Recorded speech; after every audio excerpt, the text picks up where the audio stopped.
अच्छा, this topic, ये जो आज का हमारा टॉपिक है, बहुत एक स्ट्रेट फॉरवर्ड, एक सिंपल सा टॉपिक होगा। इसमें हम लोगों ने कोई नई चीज़ नहीं सीखनी, बजाय इसके कि हम लोग आज इसमें एक किट का पास क्वेश्चन करेंगे। 2020 का एक जून अटेम्प्ट का एक क्वेश्चन है, राइडर ग्रुप। एक बहुत स्ट्रेट फॉरवर्ड सिंपल सा क्वेश्चन है, और मैं समझता हूँ कि उस वक्त के एग्जाम के लिए एक बड़ा इजी क्वेश्चन था, बिकॉज इसमें रिक्वायरमेंट्स बहुत स्ट्रेट फॉरवर्ड थी। इस क्वेश्चन में 50 मार्क्स का एक क्वेश्चन जिसमें रिक्वायरमेंट्स बहुत सिंपल और स्ट्रेट फॉरवर्ड थी। अब इसके बाद से जो क्वेश्चंस आना शुरू हैं वो हमारे पास्ट पेपर्स के कोर्स में आते हैं, जो कि हम लोग अभी नहीं करेंगे। We will move back from 2020 and towards 2029, 2019, 18, 17 and like that. लेकिन हम लोग पास्ट पुराने 5 साल के पेपर्स जो हैं वो हम लोग नहीं उठाएंगे। हम लोग पुराने 5 अटेम्प्ट्स के पेपर जो हैं वो आखिर में जाके करेंगे, जब as a mock and as an exam हम लोग हर रोज एक पेपर पास पेपर कर रहे होंगे। अच्छा, आज का ये क्वेश्चन जो है ये बिल्कुल प्योरली बेस्ड करता है तीन चीज़ों के ऊपर, जो हम लोग अपनी लेक्चर में ऑलरेडी कवर कर चुके हैं। हम लोगों ने ऑडिट रिस्क पढ़ चुके हैं, हम लोग मेजर चीज़ ऑडिट रिस्क। इसके बाद हम लोगों ने मटीरियलिटी वगैरह के बारे में भी पढ़ चुके हैं ऑब्वियसली, और ये मटीरियलिटी ऑडिट रिस्क के अंदर ही कंबाइंड हो रही होती है ट्रिपल ए में। इसका कोई इंडिविजुअली कोई इसका इतना स्कोप नहीं है। हाँ, परफॉर्मेंस मटीरियलिटी और मटीरियलिटी के बारे में वो पूछ सकते हैं, हमें ये बात पता है। एनालिटिकल प्रोसीजर्स हम लोग पढ़ चुके हैं। ऑडिट रिस्क एक इंपॉर्टेंट चीज़ है, जहाँ से हमारा मेन टॉपिक शुरू होता है, बिजनेस रिस्क। फिर उसके बाद ये भी खैर इंपॉर्टेंट है कि बिजनेस रिस्क और ऑडिट रिस्क में लिंक क्या है। ये भी थोड़ा सा इंपॉर्टेंट है, थ्योरेटिकल पॉइंट ऑफ व्यू से, कॉन्सेप्चुअल पॉइंट ऑफ व्यू से नहीं। प्रोफेशनल स्केप्टिसिज्म अगेन इतना कोई इंपॉर्टेंट नहीं है, लेकिन एक टच अप टॉपिक है, क्योंकि इसमें इंपॉर्टेंट चीज क्या है, relying on the work of others, और ये पेपर में आता है। ये ज्यादातर आता है प्रोफेशनल इशू के अंदर, जहां पे आप डायरेक्टली किसी दूसरे के काम पर रिलाई नहीं कर सकते, या फिर क्वालिटी कंट्रोल में भी ये चीज आ सकती है। ठीक है। फिर उसके बाद हमारे पास ऑडिट रिस्क ही फर्दर की डेफिनेशन उसकी है। और हाँ, तीसरा मेन टॉपिक हमारे पास आ जाता है सब्सटेंटिव प्रोसीजर्स का। इसमें हमने बात की थी कि ऑडिट एविडेंस एक अलग चीज है और ऑडिट प्रोसीजर एक अलग चीज है। ऑडिट एविडेंस का क्वेश्चन भी आ सकता है, और सिंपली प्रोसीजर्स लगाने का क्वेश्चन भी आ सकता है। आज का हमारा क्वेश्चन जो है वो 2020 के अटेम्प्ट का एक क्वेश्चन है, राइडर कॉर्पोरेशन। एक straightforward, simple, easy to understand and easy as a first kit question हम आपके लिए। ये चीज जो है बहुत इजी होगी समझना, क्योंकि ये किट का एक पहला क्वेश्चन है, इजी होगा समझना। इसको अगर पढ़ना शुरू करें। अच्छा, अभी तक जो हम लोगों ने एक सिंपल चीजें पढ़ी ना, वो ये है कि हम लोग लेक्चर में लेते थे, हम लोग समझते थे कॉन्सेप्चुअल चीजें क्या हैं। लेकिन जो 50 मार्क्स का पहला क्वेश्चन होता है ना, इसको सॉल्व करने का एक तरीका होता है बड़ा खास। और आपके ये मार्क्स देख रहे हैं, professional marks will be awarded for the presentation and logical flow of the briefing, notes and clarity of the explanations provided. देखो, इसके 4 मार्क्स हैं। मैंने एक बात हमेशा ऑडिट के शुरू के दिन के लेक्चर से मैंने बताना शुरू किया कि ऑडिट का लेक्चर एक ऐसा, सॉरी, ऑडिट का पेपर एक ऐसा पेपर है जहां पे मोस्ट सिग्निफिकेंट चीज आप सबसे पहले लिखते हैं, और द लीस्ट सिग्निफिकेंट चीज आप सबसे आखिर में लिखते हैं। अगर ऑडिट रिस्क आप एक पूरा पेपर पढ़ के, पेपर का क्वेश्चन पढ़ के ऑडिट रिस्क आइडेंटिफाई करते जा रहे हैं, आपको लगता है यार चलो ये भी एक ऑडिट रिस्क है, ये भी एक ऑडिट रिस्क है, फिर नीचे भी ऑडिट रिस्क मिल गया, यहाँ पे भी मिल गया, यहाँ पे भी मिल गया। आप ये नहीं है कि पहले इधर से जहां से आपने उठाना शुरू किया था वैसे ही लिखना शुरू कर दो, नहीं। आपने लॉजिकल फ्लो से आंसर लिखना है। लॉजिकल फ्लो क्या होता है कि आपने इन सब में से जो मोस्ट सिग्निफिकेंट रिस्क है पहले उसके बारे में लिखे। हो सकता है वो आखिरी वाला हो सकता है दरमियान में कहीं फॉल करता हो सकता है कहीं और फॉल करता हो। ये तो नहीं है ना कि भाई आपने सीधा पहले से उठा के लिखना शुरू किया और अलफ बे पे या ए बी सी की तरह आपने ऊपर से नीचे तक लिख दिया, ऐसे नहीं करना।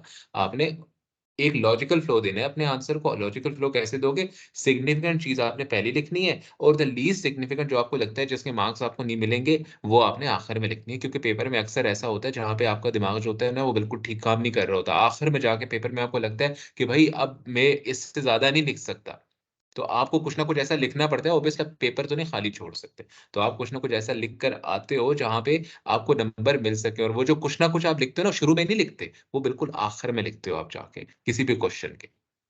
ठीक है। ये एक लॉजिकल फ्लो होता है। दूसरी चीज कि आपको ये लॉजिकल फ्लो से आंसर लिखना है, ये आपको 1 मार्क्स देगा, एक से ज्यादा नहीं देने वाला। यानी प्रोफेशनल मार्क्स में 1 मार्क आपका इधर हो गया। 1 मार्क हो गया अच्छी राइटिंग के लिए, अच्छे वर्ड्स यूज करने के लिए, प्रोफेशनल वर्ड्स, प्रोफेशनल सेंटेंसेस बनाने के लिए। ठीक है। फिर उसके बाद उसने बोला प्रेजेंटेशन। प्रेजेंटेशन बहुत इंपॉर्टेंट चीज है, इसके बारे में अभी हम लोग समझेंगे। ये कोई थ्योरेटिक वो चीज नहीं है। मतलब आपने अपने आंसर को किस तरीके से शुरू करना है और कैसे लिखना है। डायरेक्ट पार्ट ए पे जंप नहीं करते, डायरेक्ट पार्ट बी पे। ये वो F5 F6 वाला सीन नहीं है जहां पे F8 की तरह आपने पार्ट ए लिखा, नीचे आंसर लिखना शुरू कर दिया। नहीं, ऐसे नहीं आपने आंसर लिखा। आपने पूरा उसको मेल बना के देनी है। आपने उसको मेल बना के लिखनी है, फ्रॉम टू, सब्जेक्ट क्या है, डेट क्या है उसकी, स्टार्टिंग पैराग्राफ कैसे लिखोगे, ये आपने लिखना है। उसके बाद आप पार्ट ए पे जाते हो, पार्ट बी पे जाते हो, पार्ट सी पे जाते हो, जैसे लिखा होता है। 50 मार्क्स के क्वेश्चन में हमेशा से आपने पूरी मेल का जवाब एज अ मेल ही देना होता है। आपने डायरेक्ट ये नहीं करना कि भाई पार्ट ए पे गए और लिखना शुरू कर दिया। मार्क्स तो मिलेंगे, लेकिन इन 4 में से 1 मार्क्स आपके गए। ठीक है। और फाइनल 1 मार्क एक्सप्लेनेशन, क्लैरिटी लिखना। अगेन वर्ड्स कैसे एक्सप्लेन, किस तरह से किया हुआ है अपने आंसर्स को, क्या प्रोफेशनल तरीके से किया हुआ है या नहीं, ये भी डिपेंड करते हैं। 4 मार्क्स आपके यहाँ से पूरे होते हैं। हाँ, ये आर्ग्यूमेंट आप दे सकते हो कि 4 मार्क्स के लिए हमारे पास कंफर्म चीजें नहीं होती कि किस तरह से हमने करना है, लेकिन कुछ चीजें लिखी हुई है लाजमी। प्रेजेंटेशन देना, अच्छी प्रेजेंटेशन होना, अच्छी रिपोर्ट लिखना, लॉजिकल फ्लो से आंसर लिखना, और इसके साथ साथ अपने वर्ड्स प्रोफेशनल रखना। ठीक है, ये आपको 4 मार्क्स दे सकती है ये चीज। खैर, अभी हम लोग आगे आएंगे, हम लोग पढ़ेंगे। और पढ़ने से पहले, इससे पहले कि मैं part A, part B, part C पे मूव करूंगा, मैं इनको पढ़ूंगा जरूर, लेकिन क्वेश्चन का आंसर मैं आपको बना के दूंगा कि कैसे हम लोग करते हैं। और ये क्वेश्चन मैं आपको सॉल्व करके दिखाऊंगा कि हम लोगों ने कैसे इसको पेपर में सॉल्व करना है। ठीक है।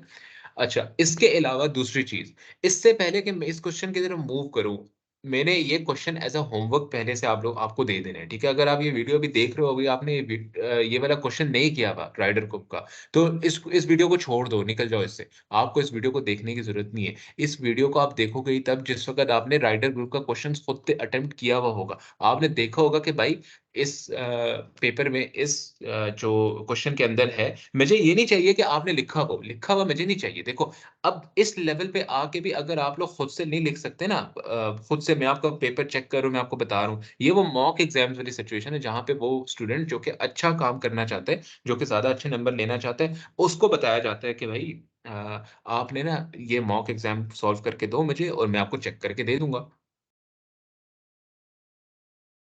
लेकिन क्योंकि अब आप लोग बड़े हो चुके हैं, अब आप लोग फाइनल अटेम्प्ट्स की तरफ आए हुए हो, अपने एसीसी का, ट्रिपल ए का पेपर दे रहे हो, मोस्ट प्रोबेबली या ये सेकंड लास्ट या लास्ट एग्जाम होगा ज्यादातर लोगों का, या थर्ड लास्ट एग्जाम होने। ठीक है। एसबीआर तो दे चुके होगे, एसबीआर के बाद ही ये पेपर दे रहे हो। तो उस वक्त भी अगर मैं आप लोगों को बताऊं कि आप लोगों ने इसको लाजमी पढ़ना है, आई थिंक ये आपका, आप खुद अपने से ज्यादती कर रहे हो।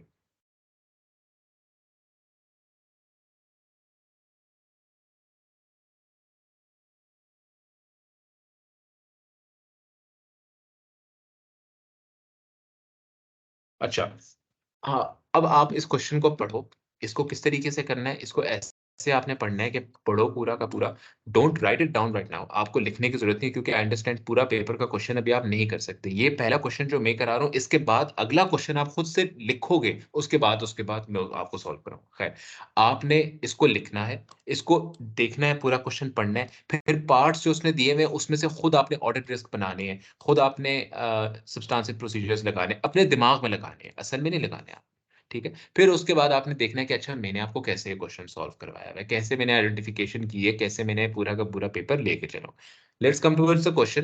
क्वेश्चन का नाम है राइडर ग्रुप। और इस क्वेश्चन का यहाँ पे पहला पार्ट दिया गया है। इसके अंदर आपको कोई खास इन्फॉर्मेशन नहीं मिलती। जब भी पेपर के अंदर 50 मार्क्स वाला क्वेश्चन है, उसके ये वाला जो पार्ट होता है ना, जिसमें उसने बताया होता है, इन्फॉर्मेशन देती है, उसमें आपको इतना कोई खास इन्फॉर्मेशन नहीं मिलती। इसको पढ़ते हैं, उसमें वो क्या कह रहे हैं। It is 1st July 2015. You are a manager in the audit department of Square and Corporation. अच्छा भाई, मैं मैनेजर हूँ एक फर्म के अंदर। ठीक है, ऑडिट का मैनेजर हूँ। A firm of chartered certified accountants responsible for the audit of Ryder Group, the group. ठीक है भाई, राइडर ग्रुप मेरा एक क्लाइंट है और मैं ऑडिट फर्म के अंदर मैनेजर हूँ, मतलब मैं राइडर ग्रुप का ऑडिट मैनेजर हो गया। Which has a financial year ending of 30 जून 2015, 30 जून 2015। अच्छा, अब यहाँ पे इस चीज़ को मैं हाइलाइट कर देता हूँ कि यार क्या हिसाब किताब है इसका। इसको मैं कह देता हूँ कि खैर, मेरे ख्याल से इधर हाइलाइट का ऑप्शन नहीं है, सो लेट इट गो। आगे वो क्या कहते हैं, अच्छा, इसको हम लोग ना किट को खोल लेते हैं यहाँ पे। हम लोग किट को यहाँ पे खोल लेते हैं।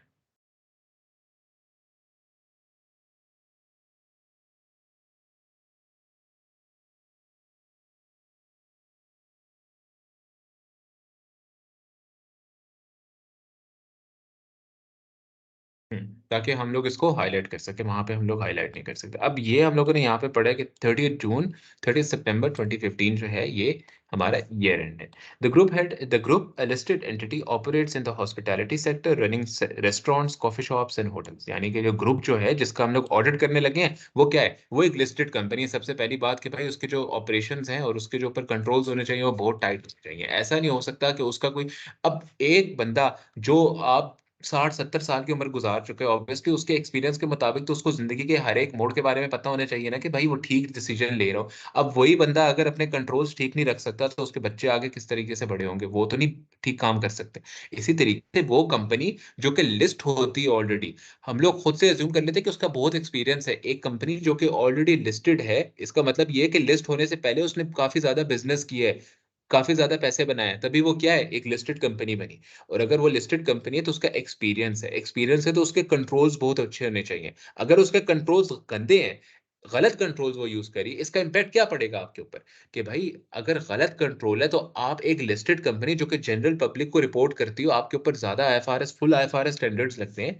अगर आपके कंट्रोल्स वीक हैं, अगर आपकी ऑडिट कमेटी ठीक काम नहीं करती, तो इन द एंड होगा क्या कि आप फाइनेंशियल स्टेटमेंट्स ठीक तरीके से नहीं बना सकोगे। और अगर वो ठीक से नहीं बना रहे तो रिस्क होता है। ये एक लिस्टेड कंपनी के ऊपर जेनेरिक रिस्क मैंने आपको बता दिया कि ये फॉल करता है हमेशा से। लेकिन अब मैं डायरेक्ट इसके बारे में लिखने नहीं वाला। क्या क्वेश्चन के अंदर ये चीज़ मौजूद है, तो फिर मैं लिखूँगा, अगर नहीं मौजूद तो मैं अपना एक इनसिग्निफिकेंट पॉइंट लिखूँगा। अगर मेरे मार्क्स ना पूरे हो रहे हुए, तो मैं इसके बारे में थोड़ा बहुत लिख दूँगा, वरना नहीं लिखूँगा।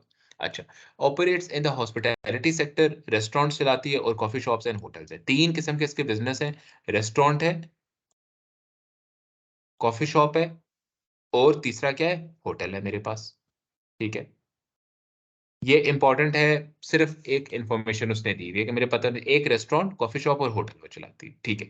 Square and corporation audits the group consolidated financial statements and the individual financial statements of each group company. यानी कि मैं जो मैनेजर हूँ स्क्वायर एंड कॉर्पोरेशन का, मैं ऑडिट करता हूँ ग्रुप की कंसोलिडेटेड फाइनेंशियल स्टेटमेंट्स को भी और इंडिविजुअल फाइनेंशियल स्टेटमेंट्स जितनी भी उसकी फर्दर सब्सिडियरीज़ हैं, उन सबको मैं खुद ऑडिट करता हूँ। अब यहाँ पे मैंने आपको एक कॉमन रिस्क बताया था ग्रुप फाइनेंशियल स्टेटमेंट्स के ऊपर कि भाई यहाँ पे जो आपका रिस्क फॉल करता है वो गुडविल और वो कंसोलिडेशन वाले प्रोसेस के ऊपर करता है। हो सकता है कि एक कंपनी आप बेच रहे हो और उसके बावजूद आपने कंसोलिडेट की हुई है, ठीक है? नहीं होनी चाहिए थी। हो सकता है कि आपने कंसोलिडेशन परफॉर्म ठीक से की भी नहीं है, ये भी रीज़न हो सकती है और ये भी पॉसिबिलिटी है कि गुडविल आपने ठीक से कैलकुलेट ना की हुई हो। अब इन तीनों के बारे में मैं नहीं लिखने वाला, मैं पहले आगे सारा का सारा क्वेश्चन पढ़ूँगा तब लिखूँगा। खैर, आगे वो क्या कहते हैं, all companies in the group use IFRS as there financial reporting framework कि भाई चलो सारी की सारी कंपनीज़ आईएफआरएस यूज़ करती हैं। अब आगे वो क्या कहते हैं, you are provided with the following exhibits. Paper में आपको ना एक्जिबिट्स दिए होंगे। एक्जिबिट का मतलब क्या है, एक्जिबिट 1 ये रहा। यहाँ पे एक्जिबिट का मतलब ये हर एक चीज़ के बारे में इन्फॉर्मेशन, यानी कि यहाँ पे कितने एक्जिबिट्स हैं? 5। मतलब कि आपको 5 डिफरेंट जगह पे इन्फॉर्मेशन गिवन है कि हर चीज़ के बारे में, ठीक है? एक्जिबिट 1 के बारे में यहाँ पे देखो इसमें कुछ पड़ा होगा, एक्जिबिट 2 में कुछ पड़ा हुआ होगा, एक्जिबिट 3 भी कहीं पे होगा, ये रहा एक्जिबिट 3, फिर उसके बाद एक्जिबिट 4 भी आ जाएगा यहाँ पे, ये रहा एक्जिबिट 4, ठीक है? और फिर एक्जिबिट 5 है। ये आपको एक्जिबिट का मतलब ये है कि आपका ऊपर उसने छोटा शॉर्ट फॉर्म में बताया हुआ है, जैसे पेजेस होते हैं बुक्स के और उसमें लिखा होता है अच्छा इस पेज पे ये, इस पेज पे ये, उसने आपको बताया कि हर एक जगह पे आपको क्या-क्या इन्फॉर्मेशन मिलेगी। आपको एग्ज़िबिट 1 के बारे में बता रहे हैं कि इसमें क्या है, an email which you have received from Mo Iqbal the group audit engagement partner. भाई मेरा पार्टनर है, उसने मुझे ईमेल भेजी, उसने यहाँ पे कुछ ना कुछ चीज़ें लिखी हुई होंगी, ठीक है? मुझे ये इन्फॉर्मेशन एग्ज़िबिट 1 में मिल जाएगी। एग्ज़िबिट 2 में क्या मिलेगा? Background information about the groups current structure and business activities. अच्छा, एग्ज़िबिट 2 में मुझे ग्रुप का करंट बिज़नेस स्ट्रक्चर जो उसके बारे में पता चलेगा और उसकी बिज़नेस एक्टिविटीज़, वो क्या-क्या बिज़नेस करते हैं, मुझे वो पता चल जाएगा। एग्जिबिट 3 में क्या पता चलेगा? Notes taken at the recent meeting between Mo Iqbal and the group finance director. यानी मो इकबाल कौन है? मेरा पार्टनर। उसका और प्लस जो ग्रुप फाइनेंस डायरेक्टर है, यानी जो जिस कंपनी का हम लोग ऑडिट कर रहे हैं, उन दोनों के दरमियान में कोई मीटिंग हुई है, तो उस सारी मीटिंग की डिटेल मुझे कहाँ मिलेगी? मुझे यहाँ पे मिल जाएगी ग्रुप नंबर 3 में। अब ये वाला जो है ना मेरे लिए बहुत इंपॉर्टेंट है, क्योंकि मेजॉरिटी ऑफ द चीज़ें जो मुझे पूरे पेपर के लिए चाहिए वो मुझे हो सकता है ये पार्ट नंबर 3 से ही मिल जाए। ठीक है? उसकी रीज़न क्या है कि ज़्यादातर रिस्क कहाँ पे आइडेंटिफ़ाई होते हैं? जब आपकी मीटिंग होती है विद द क्लाइंट और यहीं पे मीटिंग हो रही है क्लाइंट के साथ, तो यहीं पे मुझे इंपॉर्टेंट बातें मिलेंगी। खैर, आगे बढ़ते हैं। आगे वो कहते हैं selected financial projections to 30th सितंबर 2015 एंड कंपैरेटिव फाइनेंशियल इन्फॉर्मेशन। यानी कि 30 सितंबर 2015 अभी आया नहीं है और वहां तक कि मुझे फाइनेंशियल प्रोजेक्शन उठा के दे दिया। मैंने एक चीज पढ़ाई है एसबीआर के अंदर कि भाई users of the financial statement क्या करते हैं, प्रॉफिट एंड लॉस में जाते हैं, प्रॉफिट बिफोर टैक्स की फिगर उठाते हैं और उसकी बेसिस के ऊपर इस साल की स्टेटमेंट ऑफ कैश फ्लोज बनाएंगे और फिर forecasted statement of cash flows बनाएंगे अगले साल की। अब वो फोरकास्ट फोरकास्ट क्या होती है, प्रोजेक्शन होती है। अब यहाँ पे भी सिलेक्टेड फाइनेंशियल प्रोजेक्शंस यानी कुछ चीजें फाइनेंशियल प्रोजेक्शंस जो कि इन्होंने फोरकास्ट की हुई है इस साल के आखिर तक के लिए और उसकी कंपैरेटिव इन्फॉर्मेशन यानी 30 सितंबर 2014 की इन्फॉर्मेशन भी गिवन होगी, कंपैरेटिव तो वही होगी, तो वो मुझे यहाँ से मिल जाएगी।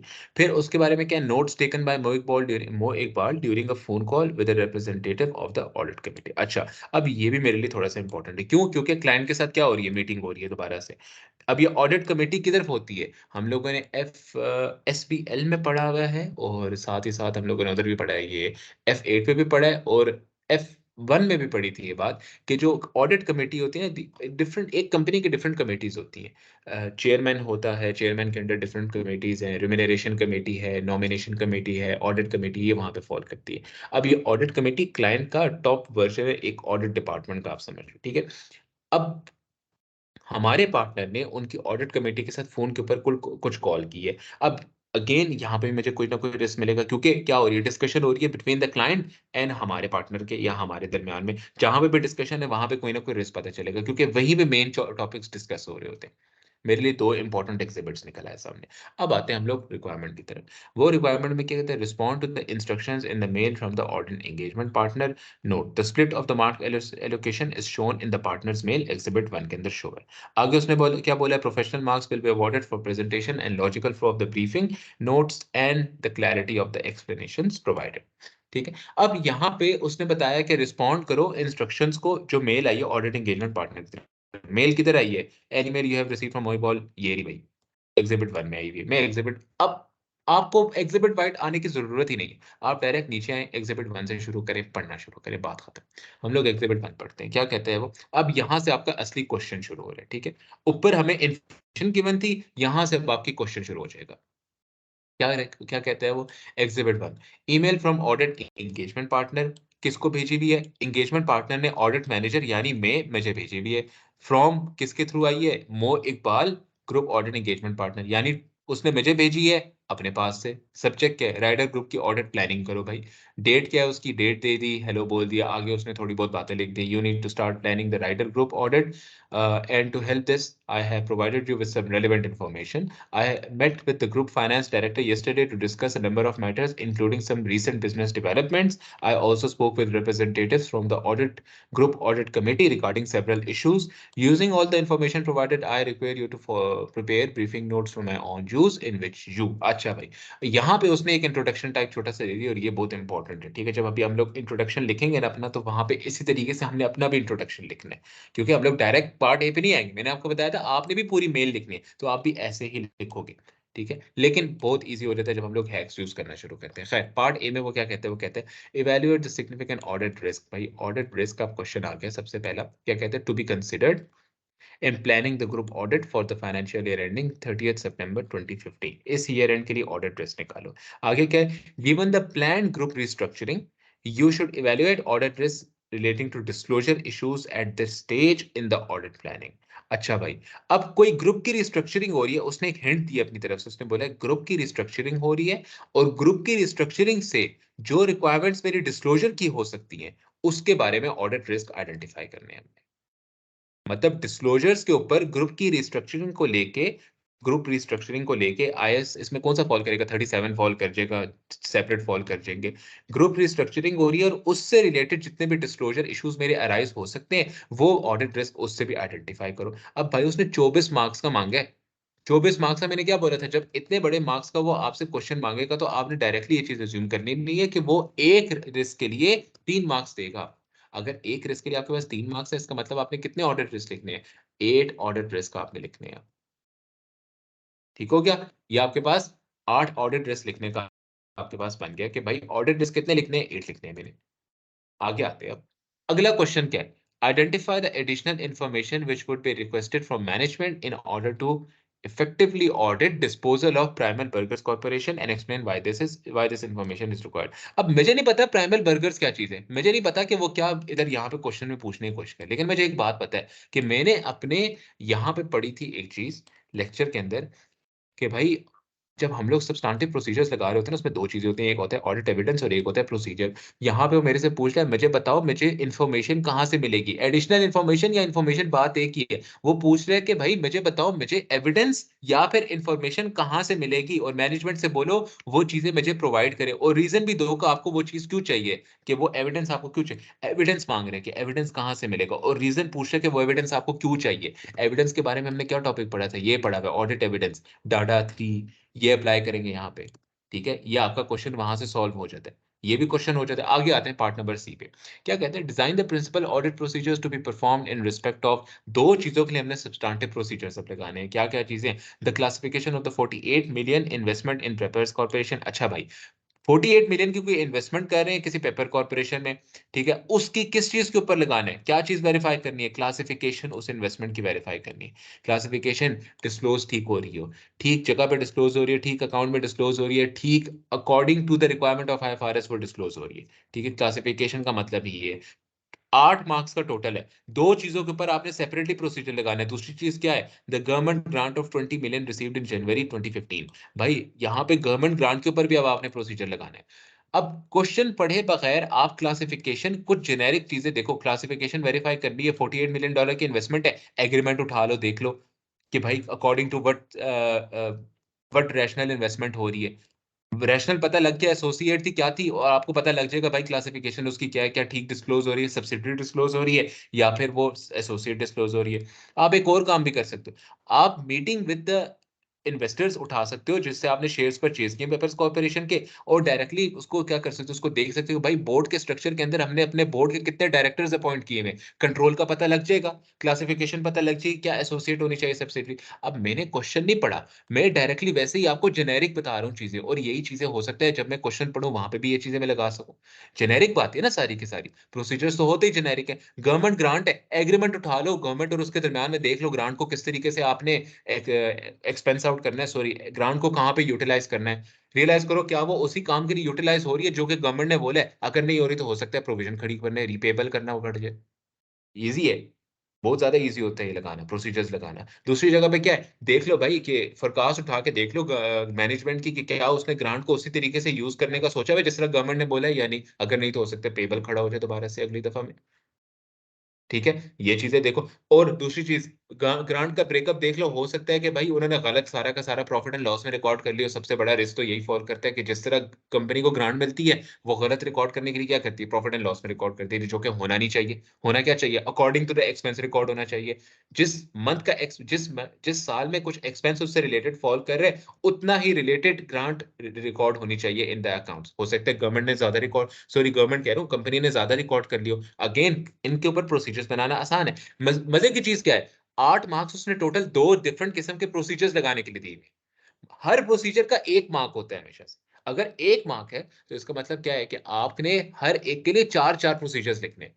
एक के बारे में उसने बता दिया कि कौन-सी असर्शन वेरीफाई करूँ। असर्शन के बारे में हमने क्या पढ़ा था यहाँ पे कि भाई मैनेजमेंट की कुछ असर्शंस होती है स्टेटमेंट ऑफ फाइनेंशियल पोजीशन और statement of profit and loss के बारे में। अब वो अगर यहाँ पे पूछ रहा है आपके पास क्लासिफिकेशन ऑफ इन्वेस्टमेंट की क्लासिफिकेशन के लिए, डायरेक्ट उसने मैनेजमेंट की असर्शन बता दी कि मैनेजमेंट अज़्यूम करती है कि हमने ठीक तरीके से क्लासिफाई किया हुआ है। आपने यही असर्शन सिर्फ टेस्ट करनी है और कुछ नहीं। ग्रांट के बारे में उसने कुछ नहीं पूछा, कुछ नहीं बताई, कोई असर्शन नहीं बताई क्वेश्चन के अंदर। अब आप जब ये क्वेश्चन पढ़ोगे ना, इसके फर्दर इन्फॉर्मेशन हम लोग पढ़ेंगे, वहाँ पे हमें पता चलेगा कि भाई हम लोग क्या असर्शन कौन-कौन सी उठाएँ, ठीक है? अच्छा, पार्ट नंबर 4 में वो क्या कहते हैं using the notes from the audit committee found in exhibit 5 discuss any ethical issues relevant to the group audit and recommend appropriate action to be taken by the buyer firm. खैर, ये वो part है 10 marks का है, होता बहुत आसान है। प्रोफेशनल इश्यूज कोई डिफिकल्ट चीज़ नहीं है करना, लेकिन ये हम लोग नहीं करेंगे, क्यों? क्योंकि अभी तक हम लोग प्रोफेशनल इश्यूज पे नहीं है, हम लोगों ने 3 पार्ट कंप्लीट किए ऑडिट के। ऑडिट रिस्क, बिज़नेस रिस्क और तीसरी चीज़ क्या होती है? सब्सटैंटिव प्रोसीजर्स बस। तो अभी तक हम लोग जो भी क्वेश्चन करेंगे अगला वो इन्हीं पे रुकेंगे हम लोग। जब हम लोग फर्दर मूव करेंगे तब हम लोग ये जो छोड़ देंगे पार्ट्स उनको करेंगे। खैर, इससे पहले कि मैं अभी मूव करूँ टुवर्ड्स किस चीज़ के? अपने आंसर की तरफ। कि मैंने आंसर भी तो लिखना है, मैं अभी आंसर नहीं लिखना शुरू करूँगा अपना। पहले तो भाई मैं अपना इंट्रोडक्शन बना लूँ। जब मेरा इंट्रोडक्शन बन जाएगा ना, तो मैं उसके बाद अपने आंसर की तरफ आऊँगा। यहाँ पे इंट्रोडक्शन क्या है? ये रहा introduction in the question. Same इसी तरह का इंट्रोडक्शन अभी मैंने भी लिखना है। कैसे लिखूँगा? भाई सबसे पहले तो ये जो लिखा है ना, इसको मैं कॉपी पे पेपर के अंदर भी शायद आप लोग कॉपी पेस्ट कर सकते हैं, लेकिन मैं यहाँ पे इसको कॉपी पेस्ट कर लूँगा। मैंने यहाँ पे कॉपी पेस्ट कर लिया। टू की जगह ऑडिट मैनेजर था, मैंने टू किसको लिखना है? मैंने किसको मेल करनी है अभी? आप ये उसने यहाँ respond to the instructions in the mail from the audit engagement partner. मैंने एंगेजमेंट पार्टनर को वापस लिख के देना है, अपने आप को नहीं, किसी और को नहीं, एंगेजमेंट पार्टनर को लिख के देना है। ठीक है, यहाँ पे भी उसने बोला using the information provided I require you to prepare briefing notes from my own use. मतलब पार्टनर को ब्रीफिंग नोट्स चाहिए, मैं यहाँ पे किसको भेजूंगा? टू। ये जो नीचे फ्रॉम लिखा हुआ है, इसी को कॉपी किया मैंने, ऊपर आया, टू में लिख दिया, यहाँ पे लिख दिया मैंने। मोहित बाल को भेजना फ्रॉम किसके? फ्रॉम में, यानी कि ऑडिट मैनेजर।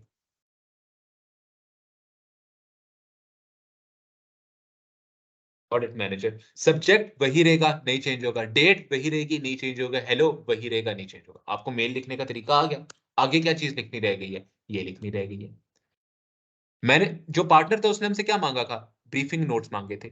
ब्रीफिंग मैंने उसको बता देता है, मैं उसको बता दूंगा यहाँ पे I have prepared briefing notes below for your use. आगे के क्या लिखूंगा? अभी पूरा दिन लिखा फॉर योर यूज। बस यहां तक मैंने लिखा, मैंने उसको बता दिया। अब इससे आगे मेरे ब्रीफिंग नोट्स किस किस चीज के बारे में, मैंने उसको ये चीज बतानी। मैं कैसे बताऊंगा? जो मेरी रिक्वायरमेंट्स है उसको आंसर्स में बदल दो, जो मेरी रिक्वायरमेंट उसको आंसर में बदल दो। ठीक है, मैं पहले क्या लिखूंगा के लिए? Audit significant audit risk identify है, जो पहले रिक्वायरमेंट थी। और इसके अंदर मैंने क्या किया है? I have also taken into account the group restructuring and the disclosure requirements which could increase the audit risk. दूसरे रिक्वायरमेंट क्या है? I have also identified any additional information which should be requested from management information in order to effectively. मैं क्या करूंगा इन सब? In short, ये उठाया, यहां से मैंने उठाना शुरू किया, सॉरी, यहां से यूं उठाया, कॉपी किया, यहां पे आया, अपने आंसर में आके पेस्ट कर दिए थे।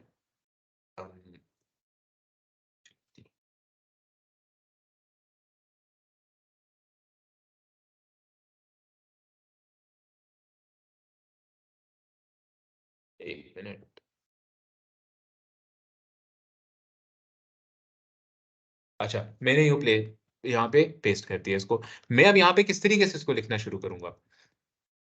अब ज़ाहिर सी बात है, इसमें पूरे के पूरे वर्ड्स तो ठीक नहीं होंगे। मैंने अब यहाँ पे ठीक तरीके से लिखने हैं। I have prepared the briefing notes for your use in which I have evaluated the significant audit risk to be considered in planning the group audit for the financial year ending 30th September 2015 and the planned group restructuring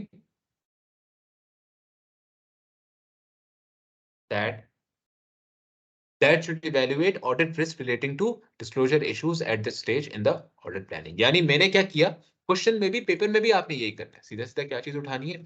आपने उठाना है अपने सारे का सारा जो लिखा हुआ है ऑलरेडी क्वेश्चन के अंदर। यहां पे जाओगे, इस तरह करोगे, कंट्रोल सी करके दूसरी जगह पे कंट्रोल बी करके आप पेस्ट कर सकते हो अपने आंसर बॉक्स में। इस तरह आप हर एक चीज कंट्रोल सी कंट्रोल बी करके उसका अपना इंट्रोडक्शन बनाओगे। मैंने पहले वाले को यूज कर लिया इंट्रोडक्शन बनाने के लिए, पार्ट ए को। पार्ट बी के बारे में बता दूंगा। मैंने कंट्रोल सी किया, इधर आया, दोबारा अगेन अपने आंसर में पेस्ट कर दिया।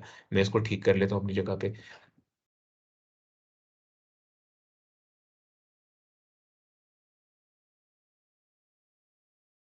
ये अब मैं आगे पार्ट बी कहाँ से लिखा था?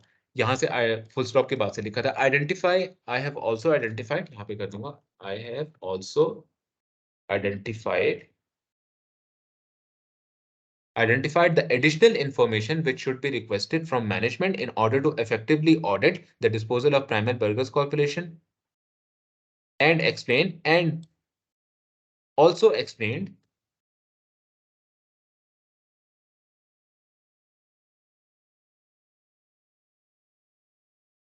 why this information is required। Part B को भी मैंने इनकॉर्पोरेट कर लिया अपने इंट्रोडक्शन में। फिर पार्ट सी है, आई हैव, इसको बाद में डायरेक्टली लिख सकता हूँ। I have also design principal, इसको मैं यहाँ से कॉपी करता हूँ, मैं यहाँ पे लिखता I have also designed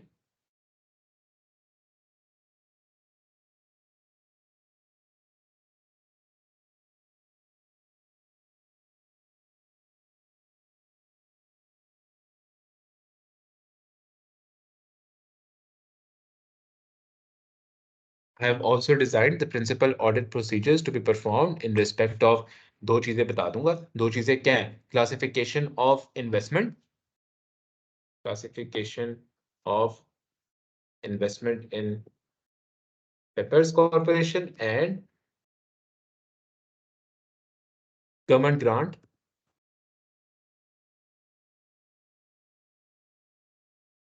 and government grant received.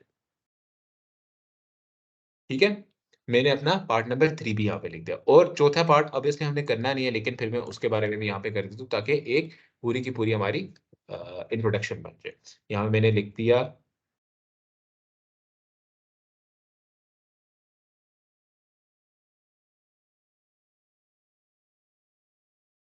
I have also design principal audit procedures वगैरह वगैरह यहाँ तक मैंने सारा का सारा लिख दिया आगे मैंने क्या using the notes in the audit committee found in exhibit 5 इसको मैं नहीं करूंगा using the notes from the audit committee phone call I have also discussed any ethical issues relevant to the group audit and recommended appropriate actions to be taken by our firm. आपने उसके सारे के सारी requirements को word change करके थोड़े बहुत copy paste किया सारों को वर्ड चेंज किया अपनी लैंग्वेज में किया ऐसे जैसे आप लिख के दे रहे हो अगले बंदे को आप उसको आंसर दे रहे हो कि भाई मैंने ये काम कर दिया है लेकिन वो काम क्या किया था बजाय इसके कि सारा कुछ अभी आप लिखते टाइप करते आपने क्या किया कॉपी पेस्ट किया रिक्वायरमेंट्स को और उसको कन्वर्ट कर दिया कि जैसे मैंने ये कर दिया है क्यों कर दिया क्योंकि इसके बाद आप अपने आंसर लिखोगे और वहां पे आपने लिखा वो होगा कि मैंने ये काम कर दिया है इसलिए आपने ऊपर लिखे मैंने ये काम कर चुका हूं ऑलरेडी आपने उसको बता दिया मैं ये काम नीचे कर चुका हूं ठीक हो गया अब इसको थोड़ा सा ऑब्वियसली पेपर में हम लोग वर्ड पे कर रहे होंगे सारा का सारा पेपर ऐसे नहीं कर रहे होंगे तो मैं इसको यहां तक बता देता हूं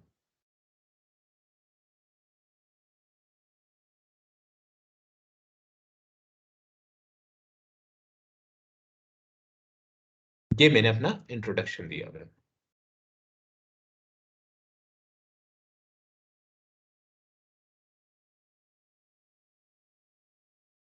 ठीक हो गया ये मेरा इंट्रोडक्शन हो गया अब ये मैं पेपर में जो आंसर अपना सॉल्व करूं ये मैं सिर्फ आपको एग्जांपल देने की सॉल्व करूं आपने पेपर में ये नहीं लिखना इंट्रोडक्शन के आपने डायरेक्ट यहां से शुरू करना है ये ईमेल वही जो कॉपी पेस्ट हमने किया वो लिखा उसके बाद ये लिखा उसके बाद आपने डायरेक्ट आ जाना है इसके ऊपर यहाँ पे आपने पार्ट ए लिखना है आपने यहाँ पे लिखना है पार्ट ए और क्या है ऑडिट बस यहां से आपने शुरू करना है अपने पेपर को अब आते हैं हम लोग पार्ट ए को सॉल्व करने के लिए अगर पार्ट ए को हमने सॉल्व करना है ना तो पूरा का पूरा जो ऑडिट रिस्क का नीचे जितना भी कुछ दिया हुआ है ना अभी हम सबको पढ़ेंगे वहां पे हम लोग ऑडिट रिस्क का आइडेंटिफाई करेंगे और फिर मोस्ट सिग्निफिकेंट से लीस्ट सिग्निफिकेंट की तरफ जाते हुए हम लोग लिखना शुरू कर देंगे 50 मार्क्स के क्वेश्चन के लिए आपको 1.5 घंटा चाहिए सॉल्व करने के लिए इस वक्त ऑलमोस्ट हम लोग अगर मैं अपनी रिकॉर्डिंग में देख रहा हूँ तो हम लोग कोई कितने देर हो चुके हैं हम लोगों को it has been almost around 35 minutes मैंने 35 मिनट्स में एक 35 मिनट्स तो मैं आपको एक्सप्लेन करते हुए दे रहा हूँ लेकिन अगर इवेंचुअली देखा जाए ठीक तरीके से तो मैंने सारा कुछ एक्सप्लेन करने में इन डेप्थ अभी तक सिर्फ 35 मिनट्स लगाए हैं पेपर में जिस वक्त आप सॉल्व करोगे तो ये सब कुछ आपको आता होगा तब आप प्रैक्टिस करके जा चुके होगे आप 5 मिनट के अंदर ये चीज करोगे साइड पे मारोगे आप you will move towards the answer बस आंसर की तरफ मूव करने के बाद सबसे मेजर मुश्किल काम क्या होता है आइडेंटिफिकेशन करना अब हम लोग आइडेंटिफिकेशन की तरफ जाएंगे हम लोग एग्जिबिट 2 पे आ जाते हैं background information about the group क्या कहते हैं the Rider group is one of the country's leading hospitality providers ठीक है भाई over the last 15 years the group has grown steadily and has a range of successful hospitality brands each brand being operated by a separate wholly owned subsidiary of the group यानी कि इसके different brands हैं और हर एक brand को चलाने के लिए एक डिफरेंट सब्सिडरी है और सर पे कौन बैठा हुआ है पेरेंट कंपनी पेरेंट का नाम क्या है राइडर आगे चलते हैं the group is planning some restructuring which is discussed in the notes from clients meeting exhibit 3। ठीक है भाई, रीस्ट्रक्चरिंग हो रही है, हमें पता है रीस्ट्रक्चरिंग के ऊपर ऑटोमेटिकली रिस्क IAS 37 का है, प्रोविजंस वगैरह राइज होंगी रिलेटिंग टू एम्प्लॉयज वगैरह जो भी है, लेकिन वो डिस्क्लोज ठीक से होनी चाहिए, वो पूरी की पूरी रिकॉर्ड होनी चाहिए। हम लोग अभी उसके बारे में बात नहीं करेंगे, लेकिन ये थोड़ा सा हमारे लिए एक इंपॉर्टेंट पार्ट है। आगे चलते हैं। The group structure shown below is the group's existing structure before any restructuring take place। अच्छा भाई, नीचे उसने हमें ग्रुप का स्ट्रक्चर दिया हुआ है और ये अभी एग्जिस्टिंग स्ट्रक्चर है, अभी इसमें कोई किसी किस्म का चेंज नहीं आएगा। क्या है? राइडर ग्रुप ऊपर है, साथ क्या है? मंडेज कॉफी कंपनी है, फिर प्राइमल बर्गर्स है और साथ इंस्पायरल होटल्स है। अब देखो, उसने हमें एग्जिस्टिंग दे दी है, क्या इसकी हमें जरूरत है इस चीज को पढ़ने की? आई थिंक ऐसी कोई खास जरूरत नहीं है, सिर्फ उसने अंडरस्टैंडिंग के लिए दी है। आगे क्या है? वो कहता है कि भाई information about each group company is given below. हर ग्रुप की कंपनी के लिए इन्फॉर्मेशन दी गई। क्या? Rider corporation is the parent company of the group, a listed company which does not trade and holds the shares in each of the subsidiary. यानी वो क्या कह रहा है कि राइडर कंपनी जो है इटसेल्फ वो पेरेंट है और वो लिस्टेड है, लेकिन वो कोई बिजनेस नहीं करती। उसका क्या काम है कि वो अपनी सब्सिडरीज को ऑन करती है, सब्सिडरीज को प्रॉफिट को क्या करती है, अपने पास कंसोलिडेट कर लेती है और अपनी फाइनेंशियल स्टेटमेंट्स बना लेती है। उसका कोई प्राइमरी बिजनेस नहीं है। मतलब राइडर ग्रुप जो यहाँ पे बैठा हुआ है, ये कोई बिजनेस नहीं करता। बिजनेस कौन करता है? मंडे कॉफी, प्राइमल बर्गर्स और इंस्पायरल होटल्स। ये तीनों अपना अपना बिजनेस चलाते हैं। एट द एंड सारा का सारा प्रॉफिट किसको चला जाता है? राइडर को चला जाता है। इसका कोई अपना बिजनेस नहीं है। आगे बढ़ते हैं। Monday coffee corporation operates one of the leading coffee shop chains in the country more than under the Monday coffee brand. यानी कि मंडे कॉफी जो है वो एक ब्रांड चलाता है मंडे कॉफी के नाम से, और इसका कॉफी की चेन्स है पूरे पूरे कंट्री के अंदर। It enjoys a strong market share and operates more than 1200 coffee shops around the country. भाई, ये इसका मार्केट शेयर बहुत ज्यादा है और इसकी 1200 शॉप्स हैं पूरी पूरी कंट्री के अंदर। ठीक है। अगर प्राइमल बर्गर्स के बारे में वो क्या कह रहे हैं? Primal burgers corporation operates over 150 fast food restaurants. 150 fast food restaurants है प्राइमल बर्गर्स के। In recent years revenue from primal burgers has declined but it still provides approximately 30% of the group revenue. बहुत important बात यहाँ पे वो कह रहे हैं। क्या कह रहे हैं? कि पिछले सालों में रेवेन्यू प्राइमल बर्गर्स का गिर रहा है। मतलब प्राइमल बर्गर्स का इटसेल्फ जितना भी बिजनेस है, वो हर साल कुछ ना कुछ गिरता जा रहा है, डिक्लाइन आ रहा है। यहाँ पे burgers has declined, यहाँ पे ये गिर रहा है, but it still provides approximately 30% of the group revenue. यानी कि ग्रुप रेवेन्यू को भी 30% रिप्रेजेंट करते हैं। उसने मटीरियलिटी भी आपको दे दी है, मटीरियल भी है, सिग्निफिकेंट भी है, और एट द सेम टाइम वो डिक्लाइनिंग पोजीशन में जा रहे हैं। ये क्या? अब इस पोजीशन को आप देखो तो IAS 36 आपके जहन में नहीं आएगा। आपके जहन में नहीं आएगा कि एक्सटर्नल इंडिकेटर ऑफ इम्पेयरमेंट क्या है? कि आपका रेवेन्यू गिर रहा हो, मार्केट आपकी गिर रही हो, मार्केट शेयर गिर रहा है, तो वो इम्पेयरमेंट है इंडिकेटर का। भाई इम्पेयरमेंट असेसमेंट करो, हो सकता है इम्पेयरमेंट चार्ज करनी पड़ जाए। और अब यहाँ पे दो किस्म के रिस्क नहीं है कि हो सकता है क्लाइंट ने इम्पेयरमेंट असेसमेंट की ही नहीं है, और इम्पेयरमेंट असेसमेंट ना करना एक अलग रिस्क। दूसरा रिस्क क्या है? कि भाई यहाँ पे ये भी पॉसिबिलिटी है ना कि इम्पेयर हो चुके हैं उसके एसेट्स, कैरिंग वैल्यू कम हो चुकी हो, इसकी गुडविल इम्पेयर हो चुकी हो, लेकिन उसके बावजूद राइटर कॉर्पोरेशन ने ठीक तरीके से अपने अकाउंट्स में रिकॉर्ड की हुई होगी। ये प्राइमल क्या है? प्राइमल इसकी सब्सिडरी है ना, और इसने गुडविल रिकॉर्ड की होगी राइटर कॉर्पोरेशन ने इसकी। अगर यहाँ पे इसका रेवेन्यू गिर रहा है तो एक्सटर्नल इंडिकेटर है इम्पेयरमेंट का।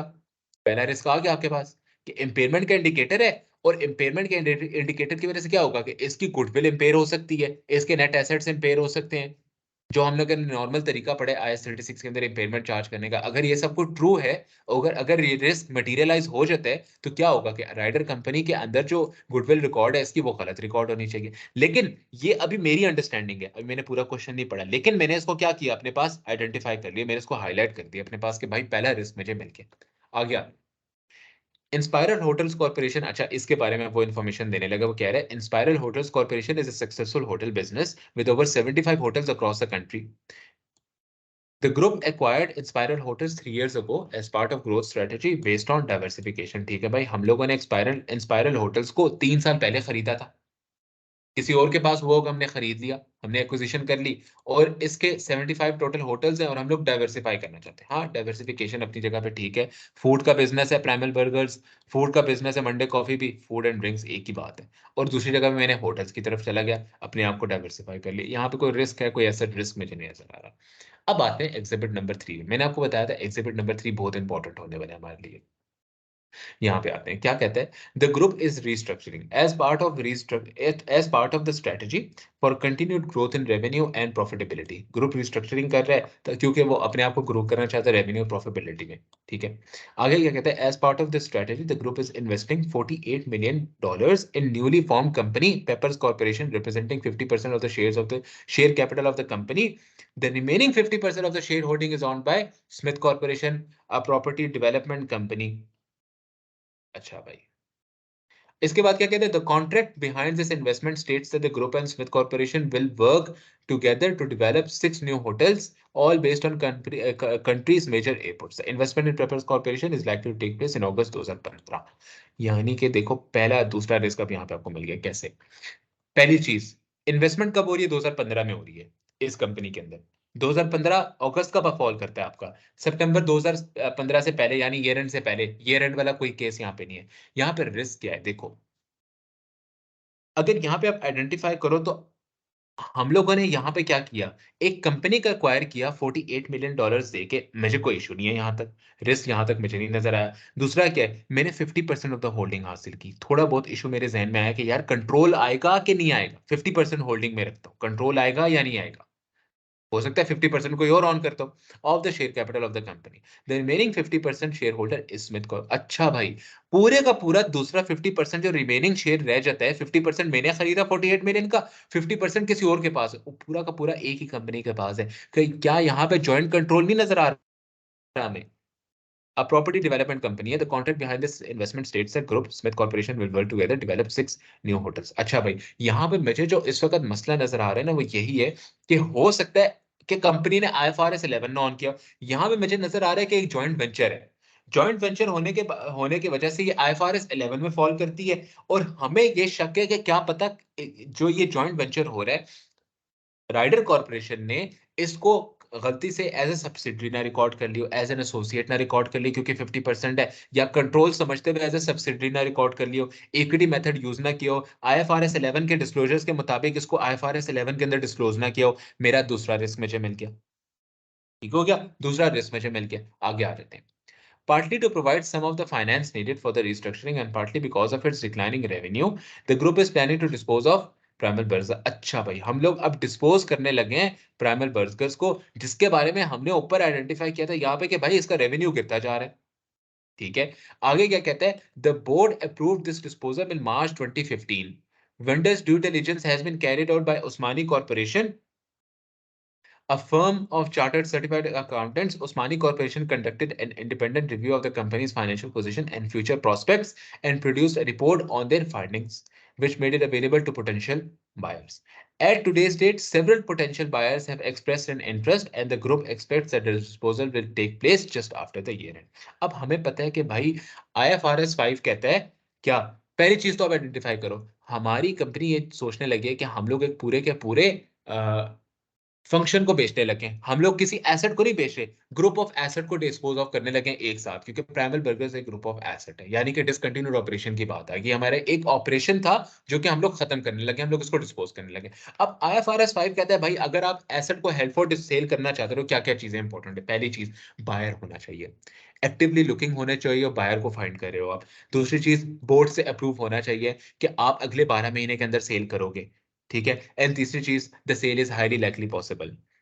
यहाँ पे हम लोगों ने एक बाहर से चार्टर्ड अकाउंटेंट फर्म को भी हायर किया इंडिपेंडेंट रिव्यू के लिए। हम लोगों ने वेंडर की ड्यू डिलिजेंस भी कैरिड आउट कर ली है। हम लोगों ने पोटेंशियल बायर्स तक भी पहुंच चुके हैं। हम लोगों ने अप्रूवल भी दे दिया कि सेल करो, बोर्ड के अंदर मीटिंग हो चुकी है। ठीक है, ये लिखा हुआ है। तो भाई IFRS 5 तो अब लगेगा, आप उससे बच तो सकते नहीं हो। IFRS 5 तो आपने लगाना है, इसको हेल्ड फॉर सेल करना है, और held for sale as an operation करना है। हमारे पास क्या रिस्क है कि भाई हो सकता है कि आपने IFRS 5 ठीक से लगाया ना हो। एक और IFRS 5 के अंदर क्या रिस्क है कि यहाँ पे आपका रेवेन्यू डिक्लाइन कर रहा था, इम्पेयरमेंट चार्ज करके लगाओ IFRS 5 को। इम्पेयरमेंट ना चार्ज की तो उसकी कैरिंग वैल्यू ग्रेटर आ सकती है। तीसरा रिस्क यहाँ पे आप आइडेंटिफाई कर रहे हो, इस रिस्क को बीच में इनकॉर्पोरेट करके तीसरा रिस्क। चौथा रिस्क मैं बताता हूँ अभी यहाँ पे आपको। चौथा रिस्क आपके पास सामने क्या है कि भाई इजंट इट पॉसिबल कि आप इस वक्त इसको डिस्पोज ऑफ करने नहीं वाले, during the after the year and आप इसको डिस्पोज ऑफ कर दो। आगे हम लोग इसको पढ़ते हैं, वो क्या कहते हैं, due to success of the inspired hotel brands the group plans to expand its offering and a target company for acquisition has been identified, यानी कि आप एक और चीज, एक और होटल एक्वायर करना चाहते हो, ठीक है।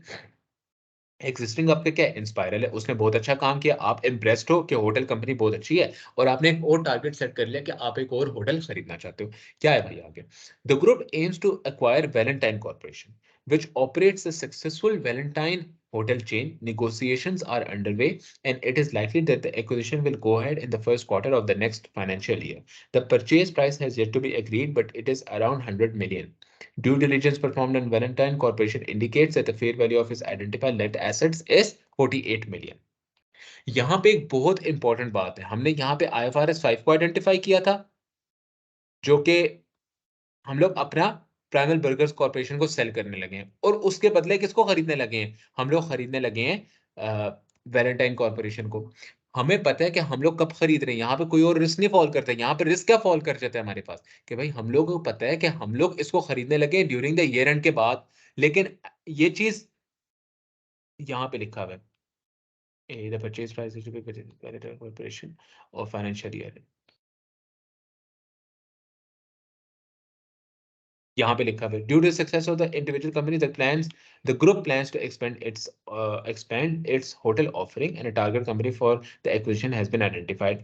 कि भाई देखो, आप एक कंपनी खरीदना चाहते हो, ईयर एंड से पहले आपने डिसाइड कर लिया कि कंपनी आप खरीदोगे, ईयर एंड के बाद इट इज पॉसिबल के परचेजिंग होने लगी है, तो क्या यहाँ पे IS 10 एडजस्टिंग इवेंट नहीं आएगा? क्या ये मटेरियल इवेंट नहीं है? Either it is an adjusting और ए नॉन एडजस्टिंग इवेंट। आप पहले एक्सप्लेन करोगे IS 10 को कि IS 10 क्या कहते हैं। IS 10 यही बात करते हैं कि भाई आपने अगर एक एसेट खरीदना है, तो अगर एडजस्टिंग इवेंट है, नॉन एडजस्टिंग इवेंट है, पहले तो आप देखोगे क्या वो signing off the financial statement से पहले फॉल करता है या signing off the financial statement के बाद फॉल करता है। ये signing off the financial statement से पहले फॉल करता है, और अगर ऐसी कंडीशन है, तो क्या वो मटेरियल है टू द फाइनेंशियल स्टेटमेंट्स? क्या कोई उसका एविडेंस एग्जिस्ट करता था ईयर एंड से पहले? यहाँ पे करता है, आपने पहले से आइडेंटिफाई करके रखा था कि हम लोग एक कंपनी खरीदने लगे, निगोशिएशंस हो रही हैं, ईयर एंड से पहले ही निगोशिएशंस हो रही है ना, और पॉसिबल है कि फर्स्ट क्वार्टर में आप खरीद लोगे, अगले साल के पहले, जैसे ही आपका ये साल खत्म होना है, साथ ही आप परचेज कर लोगे अगली कंपनी को। तो यहाँ पे IS 10 एडजस्टिंग इवेंट आ जाते हैं। ये एक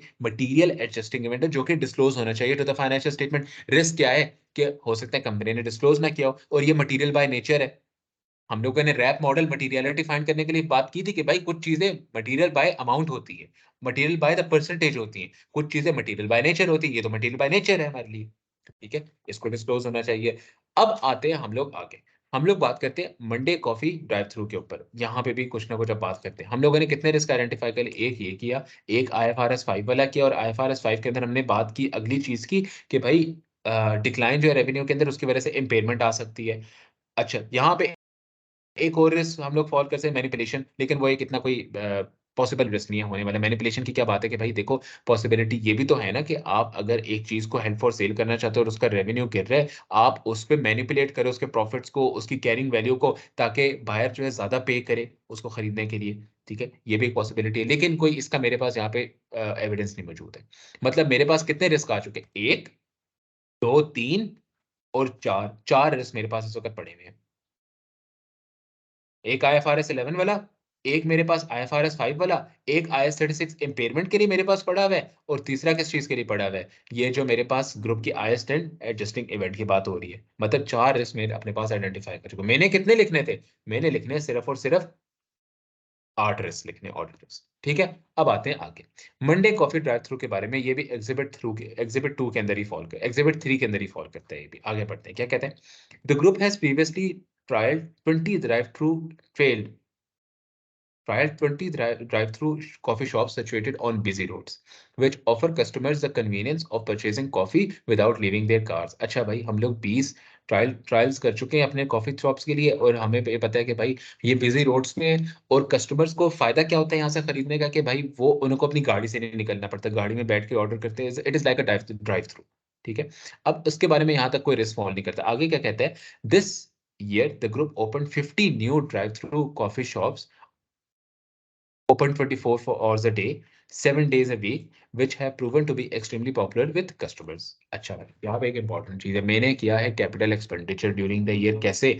मैंने 50 न्यू कॉफी शॉप्स खरीदी। इन 50 न्यू कॉफी शॉप्स को खोलने के लिए मैंने कुछ ना कुछ कंस्ट्रक्शन की होगी। मैंने कोई टेबल खरीदे होंगे, कोई बंदे हायर किए होंगे, कोई मेरे इंटेंजिबल एसेट हो सकता है बनाया हो, डिफरेंट चीज़ें हो सकती है ना, लीज़ ली हुई होगी ज़मीन की, ठीक है? यहाँ पे कैपिटल एक्सपेंडिचर हो रहा है। अब रिस्क तो है कि कैपिटल एक्सपेंडिचर ठीक तरीके से ना रिकॉग्नाइज़ हुआ, कुछ रेवेन्यू एक्सपेंडिचर हो सकता है जो कि कंपनी ने कैपिटलाइज़ कर लिया हो, या क्लासिफिकेशन की गलती हो सकती है कि कुछ कैपिटल एक्सपेंडिचर किसी और अकाउंट में रिकॉग्नाइज़ होना चाहिए था, कुछ कहीं और रिकॉर्ड हो रहा है। ये भी रिस्क है। लेकिन यहाँ पे मेरे पास कोई सीधा-सीधा ठोस किस्म का एविडेंस मौजूद नहीं है। आगे आता हूँ, आगे बढ़ता हूँ। आगे क्या कहता है? The associated capital expenditure recognized in property, plant and equipment was 43 million. अच्छा भाई 43 मिलियन की मैंने चीजें कैपिटलाइज करनी है और इसको कैपिटल एक्सपेंडिचर बोला था, which according to the group finance director includes the cost of construction. अच्छा भाई, उसके अंदर कॉस्ट ऑफ कंस्ट्रक्शन है। कॉस्ट ऑफ कंस्ट्रक्शन किधर चलेगी? डायरेक्ट आई 16 में चलेगी, वो तो कैपिटलाइज होती है। आगे क्या है? The coffee shops amounting to 28 million, यानी 28 मिलियन की मेरे पास कॉस्ट ऑफ कंस्ट्रक्शन है जो कि कैपिटलाइज हो चुके हैं, ठीक है। आगे क्या कहते हैं? And the cost of acquiring 3 year licences to allow 24 hour trading at a cost of 15 million, यानी मैंने 3 साल का लाइसेंस हासिल किया, उसकी कॉस्ट कितनी थी? 15 मिलियन। कॉस्ट ऑफ कंस्ट्रक्शन की कॉस्ट कितनी थी? 28 मिलियन। कुल मिला के कितनी होगी? 43 मिलियन। इस 43 मिलियन को मैंने क्या किया? प्रॉपर्टी, प्लांट एंड इक्विपमेंट के अंदर कैपिटलाइज कर दिया। उसने ऊपर ये चीज बताई हुई है। अब क्या ये ठीक हो रहा है, गलत हो रहा है? अकॉर्डिंग टू आई 16 गलत हो रहा है। आई 16 में क्या चीज फॉल करनी चाहिए थी? सिर्फ और सिर्फ 28 मिलियन फॉल करना चाहिए था। क्यों? क्योंकि वो कॉस्ट ऑफ कंस्ट्रक्शन थी जो कि आई 16 में फॉल करती है। जो आपका लाइसेंस है 3 साल का, 43 मिलियन में से 28 मिलियन तो कैपिटलाइज हो सकता था, जो कि ठीक हुआ है। लेकिन 43 मिलियन में से 15 मिलियन गलत हुआ है। क्यों? क्योंकि वो किससे रिलेट करता है? वो लाइसेंस से रिलेट करता है जिसकी लाइफ तेरे सिर्फ 3 साल है। और लाइसेंस कहाँ पे कैपिटलाइज होते हैं? आईएस 38 के अंदर होते हैं। आईएस आईएस 16 में नहीं हो रहे होते। यानी कि यहाँ पे मसला क्या है? क्लासिफिकेशन की गलती आ गई। एक रिस्क आइडेंटिफाई हो गया यहां से लेकर यहां तक कि भाई एक रिस्क है कि क्लासिफिकेशन इसकी गलत है। एक पूरा का पूरा आईएस 16 में रिकॉर्डेड है नहीं, कुछ हिस्सा 28 मिलियन जो है वो आईएस 16 में रिकॉर्ड होना चाहिए था, जो कि हुआ है वो बिल्कुल ठीक है। जो कि आईएस 38 में होना चाहिए था 15 मिलियन, जो कि गलत है, जो कि आईएस 16 में किया हुआ है इन्होंने, वो गलत किया हुआ है। उसको ठीक कराओ। यहाँ पे रिस्क है, यहाँ पे मैं रिस्क की तरफ से बात करूंगा, लेकिन अब यहाँ पे मेरे पास एक पुख्ता रिस्क है। इसको डायरेक्टली मैं 4 स्टेप्स में एक्सप्लेन कर दूंगा उठा के। आगे आता हूँ। आगे वो क्या कहते हैं? The group accounting policy is to depreciate property over 20 years and a full year's worth of depreciation will be charged in the year 30th September 2015 in respect of the 43 million capitalized. अब यहाँ पे आपके पास दूसरा audit risk आ गया। यहाँ पे audit risk number 2 आ जाता है। कैसे भाई? देखो ग्रुप की पॉलिसी क्या है आई 16 वाले इक्विपमेंट को डिप्रिशिएट करने की? 20 साल के ऊपर डिप्रिशिएट करो। और यहाँ पे अगेन इसको बात कर लेते हैं।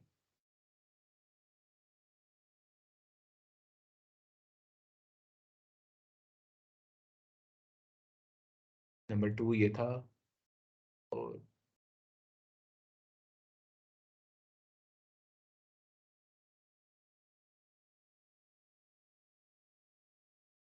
एक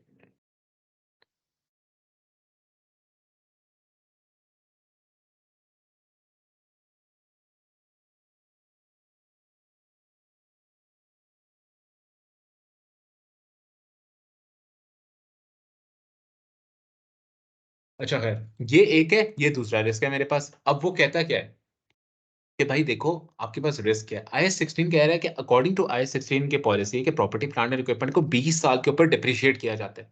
ठीक है, मुझे यहाँ पे कोई इशू नहीं है, यहाँ पे कोई रिस्क नहीं है, बिल्कुल ठीक है। लेकिन आगे रिस्क क्या फॉल करता है कि भाई जो 3 साल का लाइसेंस था, उसको तो डिवाइड, उसको कितने सालों पे डिप्रिशिएट होना चाहिए था? उसको 3 सालों पे होना चाहिए था। अब क्योंकि वो 15 मिलियन 43 मिलियन के अंदर कैपिटलाइज हो गया, तो वो वाली अमाउंट भी कितने सालों पे डेप्रिशिएट हो रही है? 20 सालों पे हो रही है। यानी डेप्रिसिएशन गलत रिकॉर्ड हो रही है प्रॉफिट एंड लॉस के अंदर। वो गलती है, वो एक और रिस्क आ गया। यहाँ पे मैंने 2 रिस्क ट्राई कर लिए। आगे आते हैं, आगे वो क्या कहते हैं? According to the group finance director are projected to account for almost all of the increase in revenue generated from Monday Coffee brand in the year. मतलब आगे कुछ ना कुछ रेवेन्यू इंक्रीज हो रहा है मंडे कॉफी के अंदर। मंडे कॉफी का एक ब्रांड हमने ऊपर पढ़ा था, उसके अंदर जितना भी इंक्रीज आ रहा है इस कैपिटल एक्सपेंडिचर की वजह से आ रहा है। ठीक है, आगे क्या? His comment is based on produced data produced from the management information system, which separately records revenue generated from drive-through coffee shops so that the management can assess its performance and determine the return on $43 million of the $43 million of the capital expenditure. ठीक है, यहाँ पे मुझे कोई अभी तक risk नहीं नजर आया, लेकिन मेरे दिमाग में एक चीज रह गई है कि जितना भी कॉफी मंडे कॉफी शॉप्स के अंदर अब आगे फर्दर आने वाले सालों के अंदर जितना भी इंक्रीमेंट आ रहा है, रेवेन्यू का इंक्रीज जो हो रहा है, increase in the revenue generated जितना भी हो रहा है, वो इस 50 न्यू ड्राइव थ्रू शॉप्स की वजह से हो रहा है। जो 43 मिलियन इन्होंने कैपिटलाइज किया हुआ है, जो हुआ गलत है, लेकिन यहाँ पे अगर मैं बोलूं चलो इन्होंने कैपिटलाइज किया हुआ है, उसकी वजह से ही वो इंक्रीज आ रहा है। ठीक है, जितना भी इंक्रीज आएगा, मेरे जहन में सिर्फ एक ये बात अभी रहेगी। आगे गवर्नमेंट ग्रांट के बारे में पढ़ते हैं अभी के लिए। The government provides grants to organizations which commit to investing in properties to reduce carbon emissions and energy consumption. अच्छा, गवर्नमेंट की ग्रांट प्रोवाइड करने की दो किस्म की रिक्वायरमेंट्स है। पहली रिक्वायरमेंट क्या है कि भाई आप रिड्यूस कार्बन एमिशंस वाली प्रॉपर्टी प्लांट इक्विपमेंट के अंदर इन्वेस्ट करो, और दूसरी उसके एनर्जी कंजप्शन भी कम हो।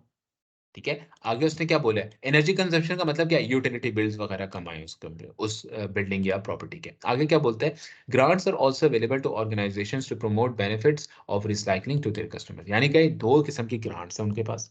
एक क्या है, एक प्रॉपर्टी से रिलेटेड ग्रांट है, जो कि किस फील्ड में फॉल कर जाती है, IS 20 कैपिटल ग्रांट।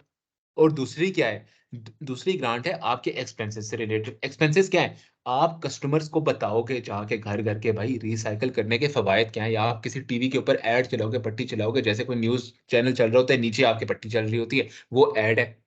ठीक है, आप कोई ऐड चलवाओगे कि भाई कस्टमर्स को बताओगे कि भाई रिसाइकल करने के क्या फायदे हैं। मैंने आज एक आईफोन लिया, उसकी बैटरी को मैं जब बदलवाने जाता हूँ, मैं बैटरी उठा के डस्टबिन में फेंक देता हूँ, गलत है, डस्टबिन में नहीं फेंकना। कस्टमर को जाके बताओ कि भाई आपने डस्टबिन में नहीं फेंकनी, आपने जाके वापस कंपनी को देनी है, वो उसको रिसाइकल करेगी। और इसका फायदा क्या है कि भाई ये जो बैटरी आप फेंकते हो, ये नुकसानदेह है वाइल्ड लाइफ के लिए, अगर आप नहीं फेंकोगे तो वाइल्ड लाइफ ज्यादा बच सकती है। फायदा है ना, ग्रीन प्रोडक्ट है। ठीक है, ये चीज कस्टमर को एडवर्टाइज कराना, बताना, इसकी कोई ना कोई कॉस्ट है, उस कॉस्ट को कवर करने के लिए भी गवर्नमेंट क्या देती है, ग्रांट देती है। मतलब गवर्नमेंट दो किस्म के ग्रांट दे रही है, एक कैपिटल ग्रांट दे रही है जो कि प्रॉपर्टी से रिलेट कर है। उसकी क्या रिक्वायरमेंट है कि एक तो वो उसमें कार्बन एमिशन कम हो, दूसरी उसकी एनर्जी कंजप्शन कम हो। दूसरी किस किस्म की ग्रांट है कि भाई दूसरी ग्रांट एक रेवेन्यू ग्रांट है, जो कि आपकी एडवर्टाइजिंग से रिलेट करती है, रिसाइकलिंग के ऊपर। ठीक है, उसकी क्या किस किस्म की रिक्वायरमेंट है कि भाई वो सिर्फ किसकी एडवर्टाइजमेंट से रिलेट करे, प्रमोशन किस चीज की हो रही हो, रिसाइकलिंग टू द कस्टमर्स के बेनिफिट्स कस्टमर को बताए जा रहे हैं। यानी दो किस्म के ग्रांट मिलते हैं गवर्नमेंट को। आगे बढ़ते हैं। In January 2015 Rider corporation received a grant of $20 million, यानी $20 मिलियन की ग्रांट ली है। The only condition attached to the grant is that half used to upgrade existing items to make them more environmentally friendly। यानी करो पहली grant के लिए which is, और उसकी दो रिक्वायरमेंट्स हैं, एक रिड्यूस कार्बन एमिशंस होने चाहिए और दूसरी एनर्जी कंजप्शन उसकी कम होनी चाहिए। और दूसरी क्या है, none of the amount received has yet been spent. ओ भाई, जितनी भी अमाउंट रिसीव हुई है वो कोई स्पेंड नहीं किया गया, उसको नहीं स्पेंड किया गया अभी तक। यहाँ पे बहुत ज्यादा रिस्क अराइज होने शुरू हो गए। But it is planned that it will be used to finance capital expenditure across the group's property portfolio. अच्छा, वो डायरेक्टली कैपिटल एक्सपेंडिचर को हिट करेंगे पूरी की पूरी 20 मिलियन की ग्रांट से। लेकिन हमें तो पता है कि भाई गवर्नमेंट ने बोला है, उसकी कंडीशन है इस ग्रांट की, आधी ग्रांट आपने लाजमी उन एसेट्स के ऊपर खर्च करनी जो कि एनवायरमेंटली फ्रेंडली हो। यहाँ पे क्या रिस्क नहीं है कि भाई हो सकता है कि फाइनेंस जो कैपिटल एक्सपेंडिचर को किया जा रहा है, उसमें ये वाली पहली वाली क्राइटेरिया फुलफिल ना हो, जिसकी वजह से प्रोविजन राइज हो जाए, गवर्नमेंट को इस कंपनी को ग्रांट पे बैक करनी पड़ जाए। आगे क्या है, the other half of the grant will be used to fund an advertising campaign. ठीक है, बाकी की हम लोग एडवर्टाइजिंग कैंपेन के लिए कर लें। आगे वो क्या बोलते हैं, according to the group finance director the full $20 million is included within operating profit. लो जी, गलत किया हुआ है। क्यों गलत किया हुआ है, आधी ग्रांट तो 10 मिलियन की आपने रिकॉर्ड ये भी नहीं करनी थी प्रॉफिट एंड लॉस में, उसको तो आप ओवर द पीरियड रिकॉर्ड करते, क्योंकि वो कैपिटल एक्सपेंडिचर से रिलेट करती थी। जब आप कैपिटल एक्सपेंडिचर करते, यहाँ पे उसने बताया हुआ है ना कि पहले तो आप कैपिटल एक्सपेंडिचर करो, ऐसी प्रॉपर्टीज खरीदो जो कि एनवायरमेंटली फ्रेंडली हो। जब आप वो प्रॉपर्टीज खरीद लेते तो IS 20 क्या बताते, दो तरीके बताते, हम लोग दूसरे तरीके पे चलते हैं, सीधा सीधा क्या करते, जैसे जैसे आप उसकी डिप्रिसिएशन रिकॉर्ड करते, वैसे वैसे ग्रांट का कुछ हिस्सा आप उठा के उसको भी डिप्रिशिएट करके प्रॉफिट में एज एन इनकम शो कराते, नेट हो के आपकी डिप्रिसिएशन कम होती रहती। लेकिन आपने क्या किया, पूरा का पूरा 20 मिलियन अभी रिकॉर्ड कर लिया, लेकिन उसमें 10 मिलियन का काम तो डेफर्ड था भाई, वो तो अभी था ही नहीं। डायरेक्ट का प्रॉफिट एंड लॉस में कैसे लेके चले गए। और दूसरा 10 मिलियन एडवर्टाइजिंग कैंपेन से रिलेट करता है, जो उसने बताया। अब आपने अभी से ही पूरा, चलो अभी तो आप पहले 10 मिलियन के हम लोग ऊपर बात कर चुके हैं कि आपने वो गलत किया, पहले 10 मिलियन से रिलेट अभी आप नहीं रिकॉर्ड कर सकते। वो तब रिकॉर्ड करोगे जब आपके पास वो एसेट्स आ जाएंगे, उनकी डेप्रिसिएशन चार्ज होना शुरू हो जाएगी, ठीक है, तब आप रिकॉर्ड करो। लेकिन बाकी का 10 मिलियन वो एडवर्टाइजिंग कैंपेन से रिलेट करते हैं। क्या आपने अभी एडवर्टाइजिंग कैंपेन रेवेन्यू एक्सपेंडिचर की बात करें तो वो ये कहते हैं ना कि the grant can be recognised in the profit and loss only when the related expense has been incurred. अगर रिलेटेड एक्सपेंस अभी तक इनकर ही नहीं हुआ, अगर एडवर्टाइजिंग कैंपेन अभी तक चलाई नहीं गई और आपने पूरा का पूरा ग्रांट उसका पैसा प्रॉफिट एंड लॉस में रिकॉर्ड कर लिया, क्या ये ठीक है गलत है? ये भी तो गलत है ना। दोनों केसेस में आप कैपिटल हो या रेवेन्यू ग्रांट हो, आप कब रिकॉर्ड करते हो उसको प्रॉफिट एंड लॉस में? सिर्फ उस वक्त रिकॉर्ड करते हो जिस वक्त एक्चुअली आपने वो खर्चा कर दिया हो, वो एक्सपेंस इनकर हो गए, तभी आप उसके बदले में उतने हिस्से की ग्रांट रिकॉर्ड कर सकते हो। चलो खैर, मैं आगे आता हूँ। यहाँ पे रिस्क है, यहाँ पे तो एक रिस्क मेरे पास फॉल कर गया, ठीक है, कि भाई यहाँ पे हो सकता है ये वाला मसला आ रहा है, लेकिन एक ही रिस्क है, ज्यादा रिस्क नहीं आ रहे। आगे बढ़ता हूँ। एग्जिबिट सेलेक्टेड फाइनेंशियल प्रोजेक्शंस के बारे में बात करें। सब्सिडरीज के बारे में बात करते हैं। उसके रेवेन्यू दिया हुआ है, एसेट दिया हुआ है, रेवेन्यू दिया है, एसेट दिया है। कैसे? प्रोजेक्टेड टू 30 सितंबर 2015 रेवेन्यू की प्रोजेक्शन दी हुई है इस साल की, एसेट की प्रोजेक्शन दी हुई है इस साल की, फिर रेवेन्यू एक्चुअल जो पिछले साल का था वो दिया, कंपैरेटिव दिया है। अच्छा,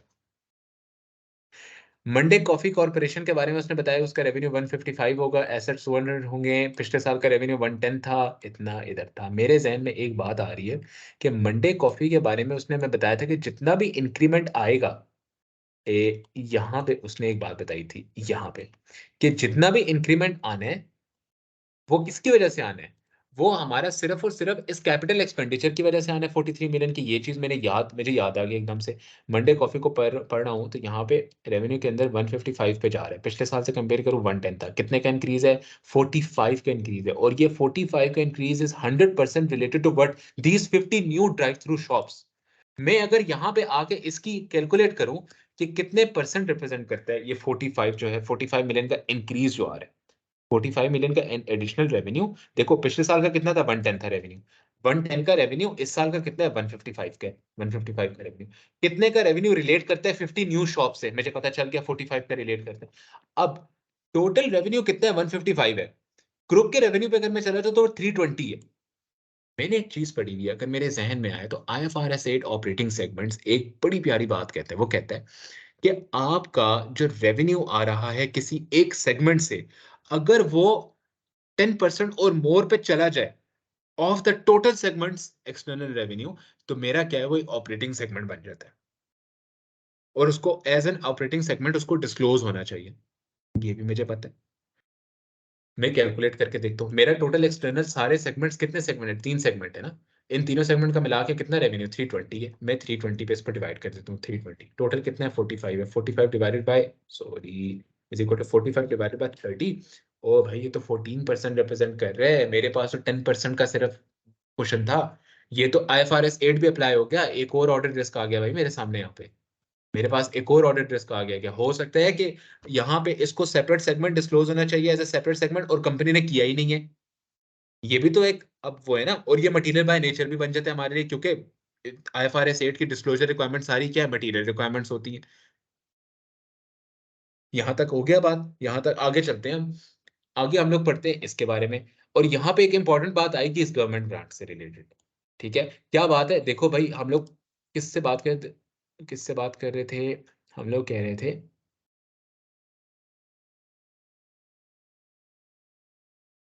the government grant, Rider company को हमें ग्रांट मिली हुई है और राइडर ने इतनी ग्रांट रिसीव की है, और उसके बारे में इतना लगा दी। $20 मिलियन का हमने फुल इंक्लूड कर दिया प्रॉफिट एंड लॉस के अंदर। एग्जिबिट 4 में ये चीज़ मिल जाएगी, ठीक है। अब यहाँ पे प्राइमर बर्गर्स का दिया हुआ है, इंस्पायरल होटल्स का दिया हुआ है। हम लोग देख रहे हैं कि उसका रेवेन्यू 103 से 99 पे आ रहा है। प्राइमर बर्गर्स की वही वाली बात, इंपेयरमेंट की, जो हम लोग ऑलरेडी ऊपर आइडेंटिफाई कर चुके हैं कि भाई यहाँ पे इंपेयरमेंट का थोड़ा सा खर्चा है, रेवेन्यू गिर रहा है। उसके बावजूद 30% रिप्रेजेंट करता है टोटल 320 के, ठीक है, प्रोजेक्टेड रेवेन्यू का। आगे चलते हैं। स्पाइरल होटल्स अगेन 62 से 66 पे चला जा रहा है। गुड, ठीक है, इसमें कोई मुझे ऐसा कोई चीज़ नहीं नजर आ रही। ठीक हो गया। अब ये इन्फॉर्मेशन कहीं ना कहीं यूज होगी। हाँ, जब हम लोग अपने ऑर्डर लिस्ट पे लिखने पे आएंगे तो कहीं ना कहीं ये चीज़ यूज हो रही होगी। कैसे यूज हो रही होगी? कि हो सकता है किसी के एसेट्स का आपने कंपैरिजन कर लो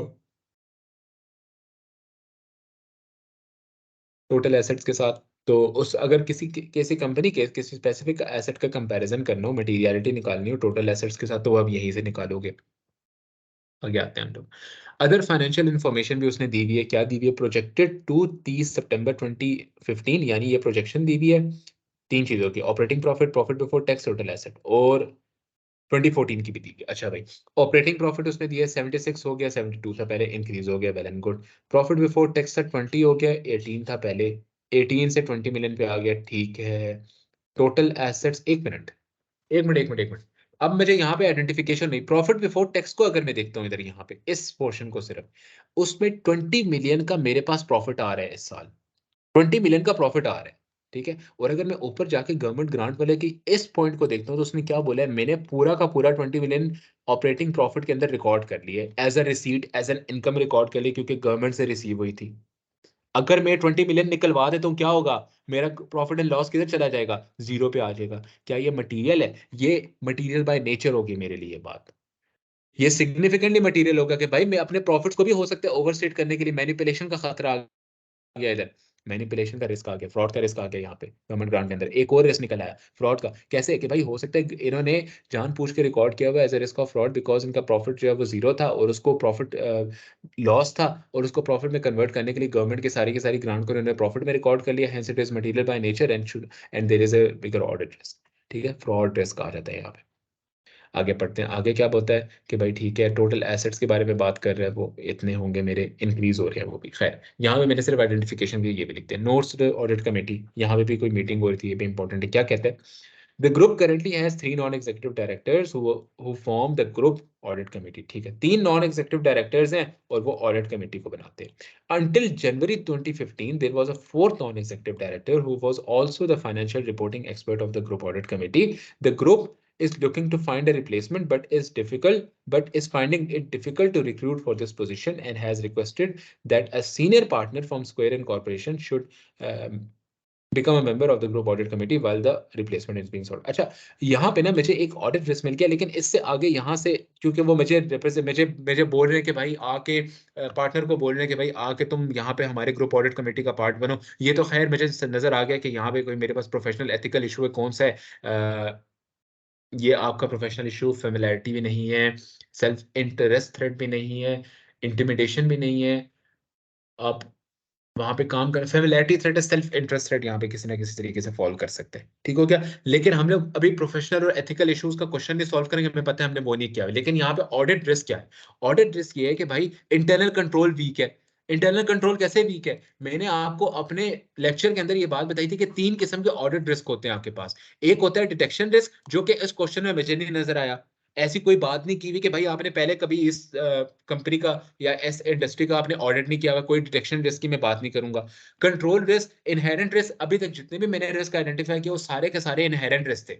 कोई ना कोई उसमें इनहेरेंट सी बात थी कि भाई कैलकुलेशन गलत हो सकती है, डिस्पोजल ऑफ प्राइमर्स ठीक नहीं रिकॉर्ड होगा, इनहेरेंट थे ना। कंट्रोल तो उस पर कोई नहीं था। यहाँ पे मुझे कंट्रोल रिस्क नजर आ गया। कंपनी की ऑडिट कमेटी के अंदर हम लोगों ने SPL, F8, इसके अलावा F1, इन तीनों कुछ पेपर्स के अंदर हम लोगों ने चीज पढ़ी है कि ये ऑडिट कमेटी होती है, इस पे लाजिम होता है कि आपके पास एक कम से कम फाइनेंशियल एक्सपर्ट ऑडिट कमेटी में बैठा हो, और जो कि इस वक्त नहीं है। तो क्या होगा अगर फाइनेंशियल एक्सपर्ट नहीं है? तो इनके फाइनेंशियल कंट्रोल्स वीक होने के केसेस हैं। फाइनेंशियल कंट्रोल्स वीक होने की वजह से the audit risk will increase significantly during the audit, क्योंकि there are higher chances of material misstatements within the financial statement due to controls being relatively low or the controls being weak.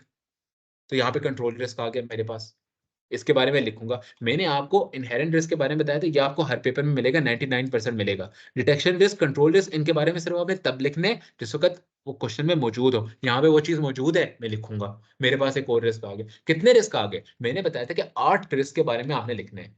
कितने risk के बारे में लिखना है हमने? 8 different risk के बारे में लिखना है। इंट्रोडक्शन हम लोगों ने दे दी थी यहाँ पे। अब इसके बाद हम लोग 24 मार्क्स का ऑडिट रिस्क का क्वेश्चन सॉल्व करने लगे थे और 8 रिस्क के बारे में लिखने लगे थे। एक कंट्रोल रिस्क जो अभी आइडेंटिफाई किया है, दूसरा, हम लोगों ने यहाँ पे जो $20 मिलियन का 20 मिलियन का आइडेंटिफाई किया गवर्नमेंट ग्रांट, उसके बारे में हम लोग कितने रिस्क लिख सकते थे? हमने गवर्नमेंट ग्रांट रिसीव किया IAS 20 के अकॉर्डिंगली, उसको हो सकता है 2 गलत जगह पे रिकॉर्ड किया जा रहा हो। एक वो रेवेन्यू और वो होनी चाहिए, और हो सकता है उन्होंने पूरी ना की हो। एक रिस्क ये था, दूसरा रिस्क क्या था कि गवर्नमेंट कंपनी फ्रॉड के केसेस में जा रही हो सकती है कि वो डायरेक्टली रिकॉर्ड कर रही हो। दूसरा रिस्क ये भी है। लेकिन इन दोनों में से कोई एक ही लिखूंगा, क्योंकि दोनों किस चीज़ को हिट करते हैं? 20 मिलियन को हिट करते हैं, दोनों सेम चीज़ को हिट कर रहे हैं। मैं एक ही लिखूंगा। मेरे पास 2 अभी ऑडिट रिस्क आ गए। एक यहाँ पे कंट्रोल वाला, एक मेरे पास गवर्नमेंट ग्रांट IAS 20 वाला। तीसरा रिस्क था यहाँ पे उसकी बात का कि भाई आपने कमेंट किया हुआ था कि भाई सारा का सारा रेवेन्यू किससे आएगा? मेरे पास $43 मिलियन के कैपिटल एक्सपेंडिचर की वजह से आएगा, जो कि IFRS 8 की तरफ लेके जा रहा था। तीसरा रिस्क आ गया। 3 चीजें आइडेंटिफाई कर चुका हूँ। चौथी क्या चीज थी मेरे पास कि ग्रुप की पॉलिसी डेप्रिसिएशन की 20 साल की, और उसको मैंने करना था कि भाई देखो 2 सेपरेट चीजें, एक 3 साल का लाइसेंस को 3 साल पे डेप्रिशिएट करो 15 मिलियन की कॉस्ट को, और बाकी 28 मिलियन को आप बेशक 20 साल पे करो। एक ये रिस्क था। दूसरा क्या था? कैपिटलाइजेशन गलत हुई भी थी। 28 मिलियन को आपने 28 मिलियन प्लस 15 मिलियन, जो 2 सेपरेट चीजें थी, उसको पूरा का पूरा आपने कैपिटलाइज किया हुआ था। मैं इन दोनों को एक करके लिख सकता हूँ। ठीक है, मैं इन दोनों को एक क्यों लिखूंगा? क्योंकि अगर मैं दोनों अलग-अलग करूं, मेरे पास कोई सिग्निफिकेंट बात नहीं बनती ना यार। मैं एक करके लिखूंगा ताकि मैं उसको एक ही रेस में बता सकूं, देखो भाई एक पहला रेसो है कैपिटलाइजेशन गलत हुई है, ठीक है। 28 मिलियन 15 मिलियन का आपने 15 मिलियन को गलत रिकॉर्ड किया है इन द IAS 16, उसको IAS 38 में रिकॉर्ड करो। दूसरी बात, इस गलत रिकॉर्डिंग की वजह से उसकी डेप्रिसिएशन भी ओवर स्टेटमेंट, उसकी डेप्रिसिएशन अंडरस्टेटेड है, क्योंकि 15 मिलियन का 3 साल के बजाय 20 साल के बजाय अगर आप 3 साल पे डिवाइड करोगे तो डेप्रिसिएशन ज्यादा आएगी, कीपिंग इन द फैक्ट कि आपने पहले साल की फुल ईयर डेप्रिसिएशन चार्ज करनी है। ठीक है, तो यहाँ पे मेरे पास चौथा ऑर्डर ड्रेस बन गया। मतलब एक ये दो मिला के एक, ये दो मिला के एक, ये अगला दूसरा हो गया, ये 3 हो गए। इन दोनों को मिला के भी मैं एक ही लिखूंगा, 3 हो गए। और चौथा मैंने कंट्रोल रिस्क आइडेंटिफाई किया। 4 ऑर्डर ड्रेस में आइडेंटिफाई कर चुका हूँ। पीछे आते हैं, एक मैंने आइडेंटिफाई किया था इंस्पायरल होटल्स वाला, जो वैलेंटाइन को मैं एक्वायर करूँ IAS 10 एडजस्टिंग इवेंट वाले के साथ हिसाब से वो मटेरियल है वो डिस्क्लोज होना चाहिए। 5 ऑर्डर ड्रेस हो गए। फिर मैंने उससे पहले आइडेंटिफाई किया था कि भाई आप प्राइमल बर्गर्स को डिस्पोज ऑफ कर रहे हो, IFRS 5 वाली बात। ठीक है, IFRS 5 वाली बात क्या हो सकता है वो अब डिसकंटिन्यूड ऑपरेशन की तरफ लेके जाना चाहिए, क्योंकि सब्सिक्वेंटली वो डिस्क्लोज हो जाएगा। और हमारे पास पूरी की पूरी बातें मौजूद है कि वो IFRS 5 डिसकंटिन्यूड ऑपरेशंस में जाना चाहिए। इसके बावजूद कंपनी उसको कंटिन्यूड ऑपरेशंस में लेके जा रही है। पांचवा ऑडिट रिस्क था ये। कितने, सॉरी, 5 यहाँ पे हो गए थे। 5 यहाँ पे हो गए थे। ये छठा ऑडिट रिस्क था। ठीक है, किस तरीके से? एक मैंने आइडेंटिफाई किया, ये वाला, इन दोनों को मिला के 1 और 2, 3, 4, ठीक है, 4, 5, ये भी 6। और प्राइमल के बारे में एक इम्पेयरमेंट, हाँ, इम्पेयरमेंट भी एक बहुत इंपॉर्टेंट बात थी प्राइमल की। ठीक है, कि हमने आइडेंटिफाई किया था कि भाई वो इम्पेयर हो रहा है, यहाँ पे रेवेन्यू के अंदर से वो इम्पेयर हो रहा है। तो हम लोगों ने IAS 36 इम्पेयरमेंट की बात करनी थी यहाँ पे। ठीक है, तो वो एक और ऑडिट रिस्क मेरे पास बन जाता प्राइमल प्राइमल बर्गर्स का। यानी कि मेरे पास कितने हो गए? मेरे पास हो गए 7 इस वक्त ऑडिट रिस्क हो गए। और आठवां, आखिरी, बहुत इंपॉर्टेंट, कि भाई मैं एक और कंपनी को एक्वायर करूं, IFRS 11 वाला रिस्क। 8 रिस्क पूरे हो गए। लिखना आता है, मटेरियल लिखना आता है उसके बारे में। मटेरियल आपके सामने ये मैंने आइडेंटिफाई किया है, इसी में से आपने मटेरियल लिखना है। इसके बाद आपको क्यों लगता है वो रिस्क है वो लिखना है? क्या चीज अंडर या ओवर स्टेटेड है? मेजॉरिटी यहाँ पे कोई अंडर ओवर स्टेटमेंट की बात नहीं होने वाली। आप यहाँ पे पूरे के पूरे स्टैंडर्ड को उठा के एक्सप्लेन करोगे। मतलब IFRS 11 की अगर मैं बात करूँ इस वक्त, तो IFRS 11 के बारे में आप क्या बोल रहे होगे कि भाई यहाँ पे अंडर स्टेटमेंट ओवर स्टेटमेंट तो नहीं बोल सकते ना।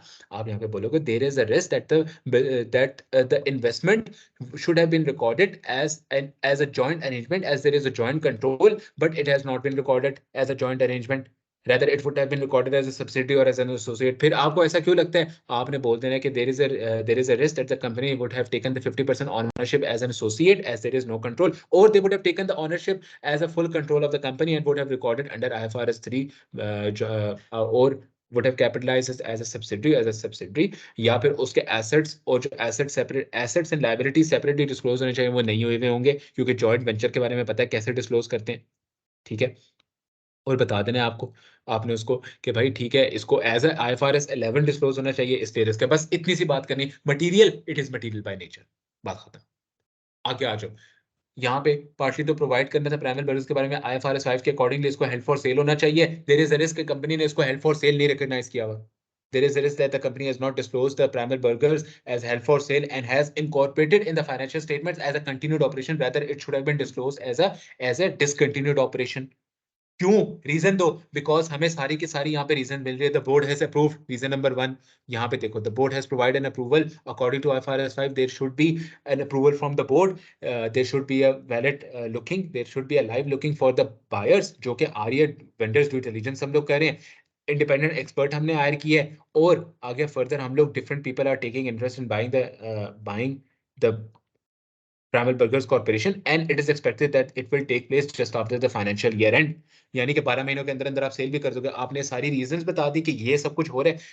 According to these conditions it should be held for sale, and there is a risk that the Trammell Burgers Corporation in the year end has still been taken as a continued operation, rather it should have been taken as a discontinued operation. इस तरह से इस risk को आपने explain करना था। ठीक है, मैं आपके सामने इस वक्त एक रिस्क एक्सप्लेन करता हूँ, क्योंकि देखो यहाँ पे सबसे मुश्किल रिस्क मुझे नजर आ रहा है ना, वो IFRS 5 पर है, क्योंकि इसमें एक IAS 36 भी इनकॉर्पोरेट होता है और IFRS 5 भी इनकॉर्पोरेट होता है। इसको हम लोग यहाँ पे लिख लेते हैं। हम लोग कैसे लिखेंगे? यहाँ में हम लोग, अगर मैं इसके आंसर की तरफ आते हैं तो मैं इसको ऐसे लिखूँ,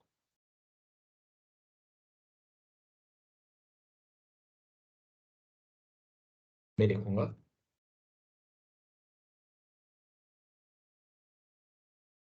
IFRS 5 की बात हो रही थी। There is a risk that the company has recorded the primal burgers corporation in the consolidated financial statements as a continued operation. मैं इन ये बात नहीं कर रहा कि is there risk of over या अंडरस्टेटमेंट, यहाँ पे ऐसी कोई बात नहीं है। यहाँ पे सीधी सीधी बात है कि भाई उसने गलत रिकॉर्ड किया होगा, कंटिन्यूड ऑपरेशन रिकॉर्ड किया होगा, होना क्या चाहिए? डिसकंटिन्यूड ऑपरेशन होना चाहिए। ये आगे मैं इसको बताऊंगा। अब डायरेक्ट मैं आ जाऊंगा पार्ट नंबर 3 के ऊपर, मैं उसको बोलूंगा, रीजन दूंगा ऐसा मुझे क्यों लगता है, क्यों लगेगा। The company the companies board has approved the sale of the subsidiary. Furthermore, the subsidiary, furthermore, there has also been a vendor's due diligence and an active looking for buyers. Additionally, there has also been performed an independent review of the subsidiary by the accountant by the by Usmani and Co. ठीक है, उसको reasons दे रहा हूँ direct, उसको मैं question से उठा के, आंसर से उठा के रीजन दे रहा हूँ। ठीक है, आगे मैं उसको क्या बोलूंगा, अभी रीजन मेरी खत्म नहीं है। Additionally there is a lot of interest by the potential buyers, and it is expected that the sale will be completed within, नहीं within नहीं, just after the year end. और अगर ऐसा है, this will mean that the operation that the subsidiary will be sold within, नहीं ऐसे नहीं, इसको बोलूंगा this would mean that the subsidiary is expected to be sold just after the year end, and hence, according to IFRS 5, it should be recognized as a discontinued operation, while there is a risk that the management would not have recognized the, the subsidiary as a discontinued अब यहाँ पे मैंने एक risk बता दिया। दूसरा risk मैं किस तरीके से बताऊँगा? अब ये एक रिस्क था, मैं अब इसके साथ नहीं लिखूँगा, ये मेरा एक रिस्क खत्म हो गया है। अब यहाँ पे मटेरियलिटी बताने की ज़रूरत ये नहीं है, मटेरियलिटी बताने की ज़रूरत नहीं है यहाँ पे एज़ सच, ठीक है? क्योंकि मटेरियलिटी बताने से कोई फ़ायदा हो रहा है आपको, it is already material by nature. तो या मटीरियल बाय नेचर है भी या नहीं, लेकिन यहाँ पे इस तरह के उसमें आपको मटेरियलिटी बताने की अब ज़रूरत नहीं है। खैर इसको रुके मैं ज़रा सेट कर दूँ,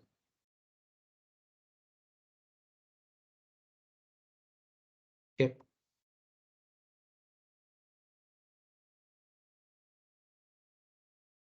अब यहाँ पे अगला रिस्क लिखते हैं। अगला मैंने बोला था कि क्या है, उसके बारे में है कि there is a risk that the impairment charge for the primal workers is understated और नॉट रिकॉग्नाइज्ड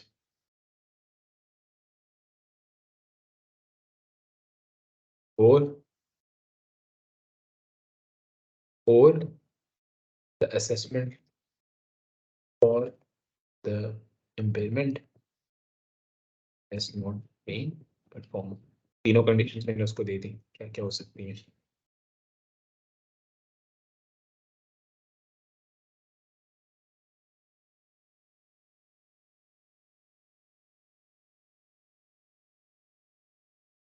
ठीक है? अब यहाँ मैं उसको बताऊँगा, ये चीज़ें हैं। रीज़न क्या है? In accordance with IAS 36, if there are external indicators of impairment, then impairment testing should be performed for assets.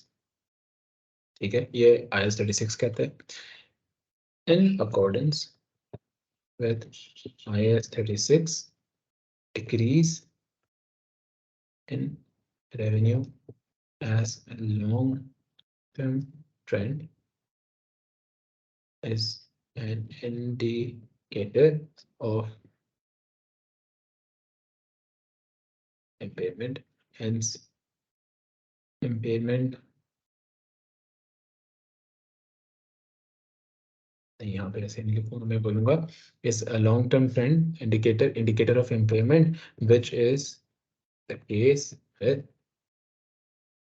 well workers. The revenue has decreased by कितने परसेंट। अब मैंने ये कैलकुलेट करने के लिए मुझे इन्फॉर्मेशन मिली हुई है। इन्फॉर्मेशन किधर है? प्राइमल वर्कर्स, उसका अगले आने वाला रेवेन्यू 99 है, पिछला 103 था। मैं इसकी यहाँ पे परसेंटेज निकाले तो 103 पुराने, 99 इस साल के, कितना आ रहा है? Is equal to this minus this. कितने से डिक्रीज है? 4 से डिक्रीज है। कितने परसेंट बनता है डिक्रीज? ये बनता है डिक्रीज कितने परसेंट है?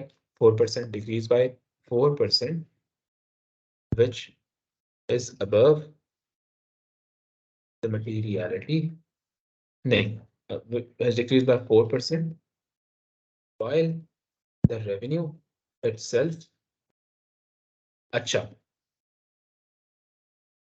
4%, रेवेन्यू 4% डिक्रीज हुए। अब जब हमारे इम्पेयरमेंट चार्ज होनी होती है, तो हमारे किस चीज़ के ऊपर इम्पैक्ट आता है? एसेट्स के ऊपर आता है।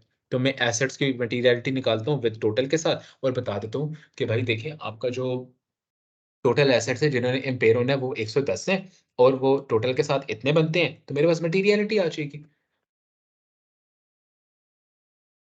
The total assets of the total assets of primal are for the purpose of payment will be 110 और दूसरा कितना है 140 is equal to 110 divided by 140 नहीं है 450 है 24% रिप्रेजेंट करती है, ठीक है। would be 110 कितने हैं मिलियन है, which represents 24% of The total assets hence is also material, the consolidated financial statements. बस मेरे 2 रिस्क पूरे हो गए, इतनी सी बात लिखनी थी। मेरे कितने मिलके 6 मार्क्स मोस्ट प्रोबेबली मुझे मिल गए 24 में से। 2 रिस्क लिखने के लिए मुझे कितना देखो आइडेंटिफिकेशन करने के लिए अभी जब पढ़ाते हुए मैंने आइडेंटिफिकेशन करके थी, ऑब्वियसली इट वाज़ डिफिकल्ट, ठीक है? पहला क्वेश्चन है डिफिकल्ट होगा। ऐसा नहीं है कि आप पहले क्वेश्चन से आप नहीं आसमानों पे चढ़ के बता सकते कि मुझे पूरा का पूरा ऑडिट आता है। Audit is very different when compared to the rest of the ये जो आपके जितने भी सब्जेक्ट्स हैं प्रोफेशनल्स के, इनके साथ अगर आप कंपेयर करो तो advanced audit and assurance ACCA का बहुत डिफरेंट है when compared to the rest of the professional subjects. आप एकदम से नहीं पढ़ सकते इसको, एकदम से नहीं समझ सकते। आहिस्ता-आहिस्ता taking the baby steps you will realise कि यार यहाँ पे मेरी गलतियाँ हैं और यहाँ पे मेरी गलतियाँ नहीं हैं। ठीक है? जहाँ पे आप गलतियाँ करें वहाँ पे आप उसको दुरुस्त कर सकते हो, जहाँ पे नहीं करें वहाँ पे आपको करना पड़ेगा, मेहनत करनी पड़ेगी। खैर, ये मैंने आपको एक ऑडिट रिस्क बता के लिखा। ठीक है? अब ऑब्वियसली मैं सारे के सारे ऑडिटर्स नहीं लिखवा सकता आपको। मैंने आइडेंटिफ़ाई करके दे दिए। आपको पेपर के आंसर पे जाने की ज़रूरत नहीं है, मैंने पीछे आंसर पढ़ा हुआ है। एक बात याद रखें, एसीसीए के अंदर कभी भी आपने बुक को पकड़ के ये नहीं कहना कि भाई जो किट के अंदर आंसर लिखा हुआ है, मेरा वही क्यों नहीं आंसर लिखा गया? ये काम गलती से भी मत करना। अगर आप ये काम करेंगे, आप पेपर कभी भी नहीं पास कर सकते। उसकी रीज़न ये है कि जो पीछे किट में आंसर लिखा होता है ना, वो एग्ज़ामिनर ने एक 100% आंसर लिखा होता है। अगर आप वो आंसर लिख कर आएँगे तो आपको 24 में से 24 मार्क्स नहीं 24 में से 30 मार्क्स मिलेंगे, वो इतना बड़ा आंसर होता है। आपको वो आंसर लिखने के लिए 3 घंटे नहीं चाहिए होते, वो आंसर लिखने के लिए आपको कम से कम 5-6 घंटे चाहिए होते हैं। It is always the double of what is expected bye you. आपसे एक्सपेक्ट नहीं करता एग्ज़ामिनर कि आप इतना लिखोगे। आपने भाई आइडेंटिफिकेशन कर ली, 1 मार्क तो आपको वहीं पे मिल गया ना। बस एग्जामिनर ने पीछे कितना क्वेश्चन आपने पीछे नहीं जाना। जो मैंने अभी आपको यहाँ पे दिया है, इसको देखें। आपने आइडेंटिफ़ाई कर लिया ना, हमने मेन मेन चीज़ क्या थी? आइडेंटिफ़िकेशन करना। आइडेंटिफ़िकेशन यहाँ पे हो चुकी है। मैंने आपको बता दिया भाई देखो यहाँ पे रिस्क है। इन चीज़ों के अंदर रिस्क फॉल करता है। मैंने आइडेंटिफ़िकेशन आपको करके दे दी है। अब क्या है? इसके ऊपर लिखना है, वो तो मुश्किल काम ही, वो तो बहुत आसान काम है लिखना। कंट्रोल रिस्क था, आइडेंटिफ़िकेशन करना मुश्किल थी, हो गई आइडेंटिफ़िकेशन बस लिखो, बात खत्म। आगे आपका क्वेश्चन भी खत्म हो जाता है ये। खैर ये हमारा था पार्ट 1। 24 के लिए आपने 8 डिफरेंट ऑडिटर्स को आइडेंटिफाई किए, आपने लिख दिया, आपके मार्क्स हो गए। इन 8 में से जिस तरह हमने अभी यहाँ पे आइडेंटिफाई किए ना और जिस तरह से मैंने यहाँ पे आंसर लिखा है, अगर आप पीछे उसमें जाओगे ना तो ये इतना सा आंसर जब सिर्फ आईएफआरएस 5 का कम से कम इतना ज़्यादा लिखा हुआ है किट के अंदर। अब वो उसका मतलब ये नहीं कि आप पूरा का पूरा किट का याद करो, छापो, नहीं। आपने सिर्फ उसको अंडरस्टैंडिंग के लिए पढ़ना होता है। पढ़ो सही, इंग्लिश वहाँ से आपको मिलेगी, अच्छे लफ्ज़ मिलेंगे, प्रोफेशनल वर्ड्स मिलेंगे। ये मेरी तरह की स्पेलिंग मिस्टेक्स आप नहीं कर रहे होगे। लेकिन एट द सेम टाइम आपको वो आंसर लिखना भी नहीं है पेपर में, इतना ज़्यादा आप नहीं लिख सकते।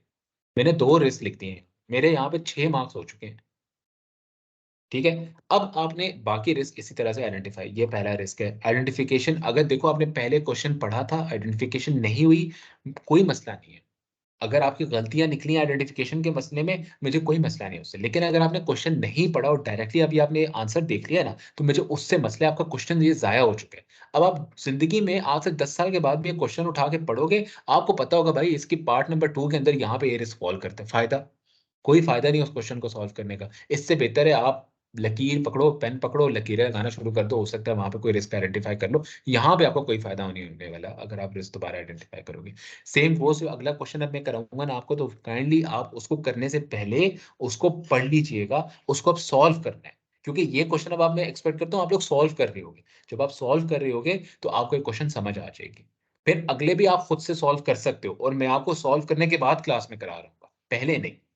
हाँ, क्वेश्चन अगर कोई होगा तो वो आप मेरे से पूछो, मैं आपको सॉल्व करूँगा। हो सकता है अभी यहाँ पे आपके क्वेश्चन्स हों, आपको ये वाला पार्ट ना समझ आए, कैसे रिस्क हो रहा है, तो आप मेरे से पूछ सकते हो। जब पूछोगे तो मैं आपको जवाब दूँगा, आपको बहुत अच्छे से समझ आएगा, कैसे कॉम्बिनेशन करना है दोनों का, ठीक है? अगर मैं आपको कंबाइन करना चाहता, मैं इन दोनों को कंबाइन करके लिख सकता, लेकिन मैंने देखा है भाई एक रिस्क मेरा कम पड़ रहा है, तो मैंने भई बराबर करके लिख दिए दोनों को, अलग-अलग करके लिख दिए। ठीक है ना उस तरह से भी, लेकिन यहाँ पे अब मेरे एक्स्ट्रा लिखने का फ़ायदा नहीं है, मैं दोनों को कंबाइन करके छोटा-सा करके लिख दूँगा।